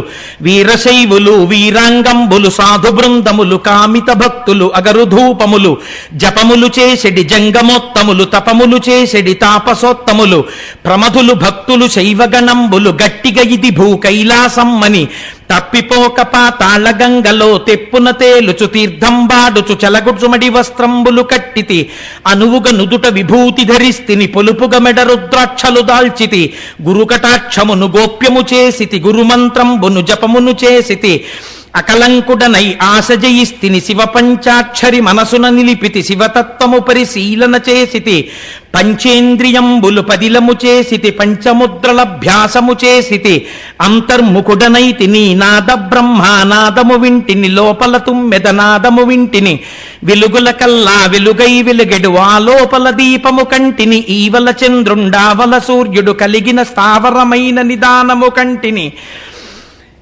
కంటికి ఇంపగు పండు వెన్నెలా విరిసిన షట్కమలంబులు షట్స్థలంబులు పిండండములో బ్రహ్మాండము కంటిని అంతట అక్కడ చెంగల్వ కొలనులో ఆడుచున్నరా సంసను పట్టితి చాలా 1000 స్తంభాల మేడలో బాలిక కూడుకు కేలిసలిపితిని మల్లికార్జునుని మదిలో దలచితి ముందర భృంగికి మ్రొక్కి వేడితిని నందికేశ్వరుని నమ్మి భజించితి చండీశ్వరునకు దండము పెట్టితి మళ్ళీ మళ్ళీ మహిమను పొగడుచు పిళ్ళారయ్యకు ప్రియముగ మొక్కితి ద్వారపాలకుల దర్శనమాయను ద్వారమందురతనాల గద్దెపై చూచితి నెవ్వరు చూడని లింగం చూచితి కేవల సుందరలింగం నిరుపద్రవమగు నిశ్చల లింగం ఆదితేజమగు వైక్యలింగం రాజితమైన విరాజిత లింగం పూజనీయమగు పురాణలింగం లింగముగనుగొని లింగదేహినై లింగంగులతో లింగ నిర్గుణ సంగతి కంటిని లింగమందుమది లీనము చేసితి జీవన్ముక్తుడనైతిని అంకమందు భ్రమరాంబిక ఉండగ మల్లికార్జునుని కోరి పూజించితి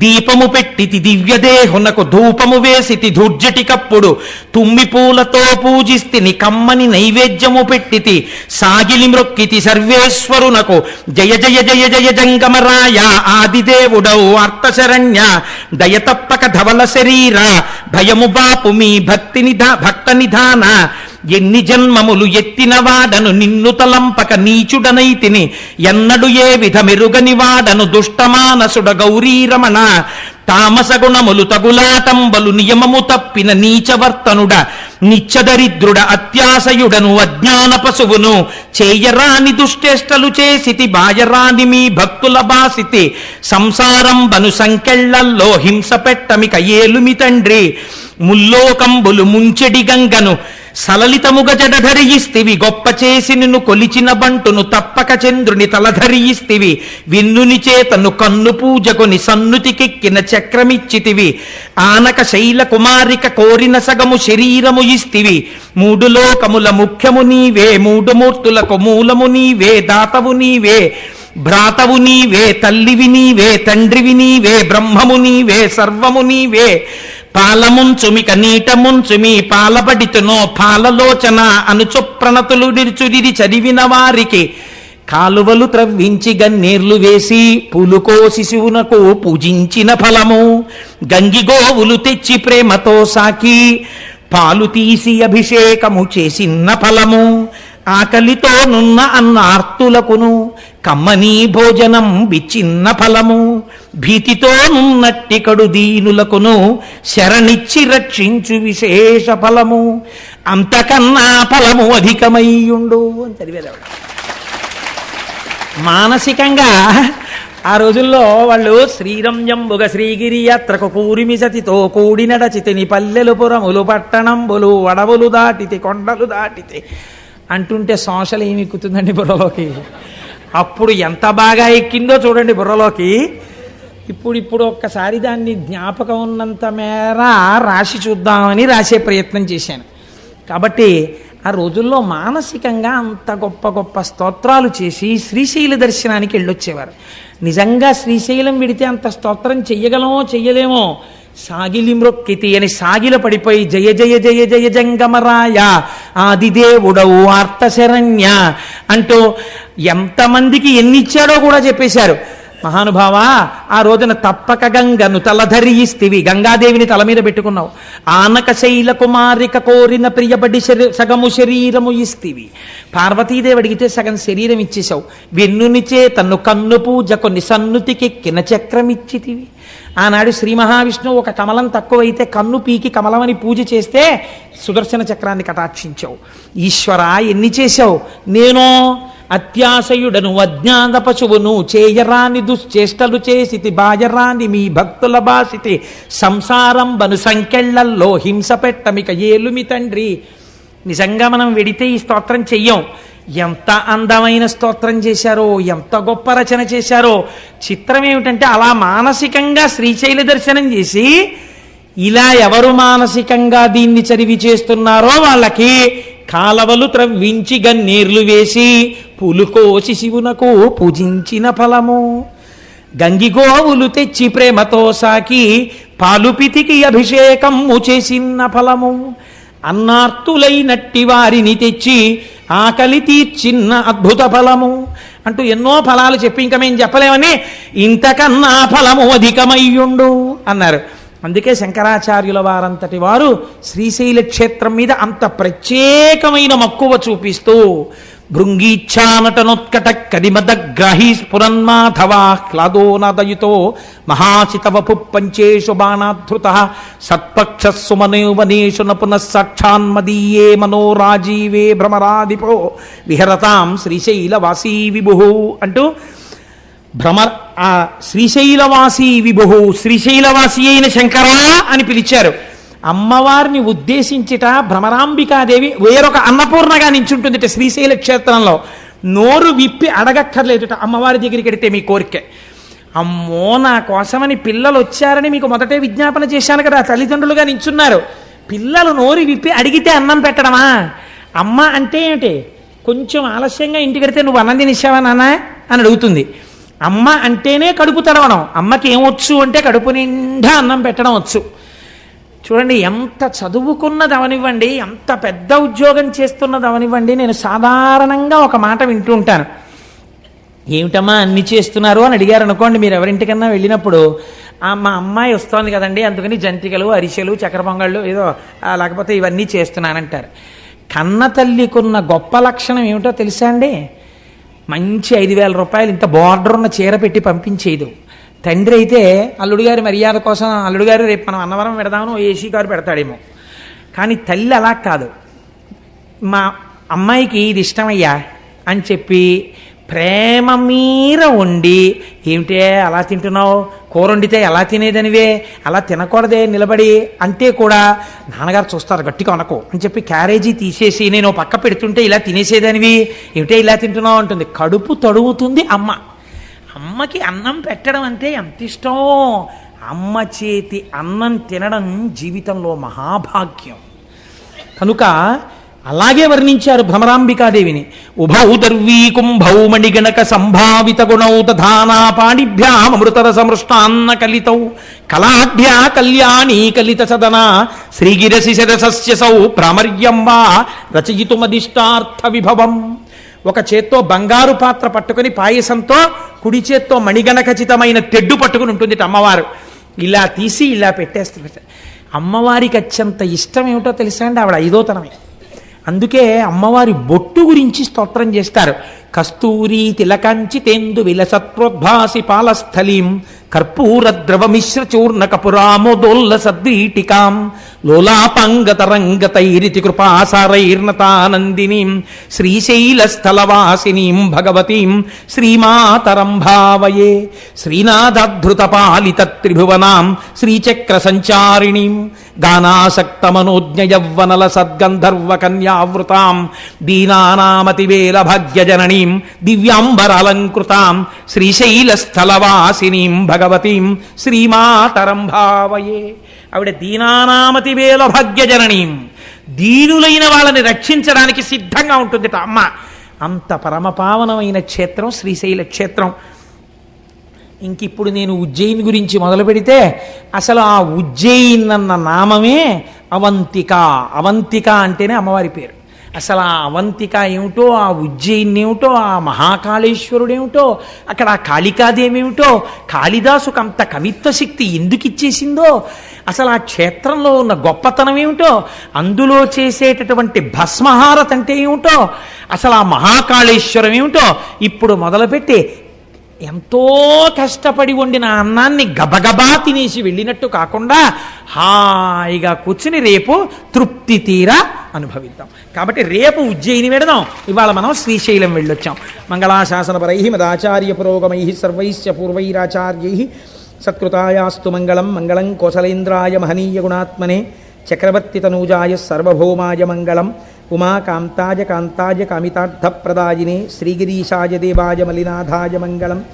కరచరణకృతం వా కర్మవాక్కాజం వా శ్రవణనైనజం వా మానసం వాపరాధం విహితమవిహితం వా సర్వమేత్తక్షమస్వ.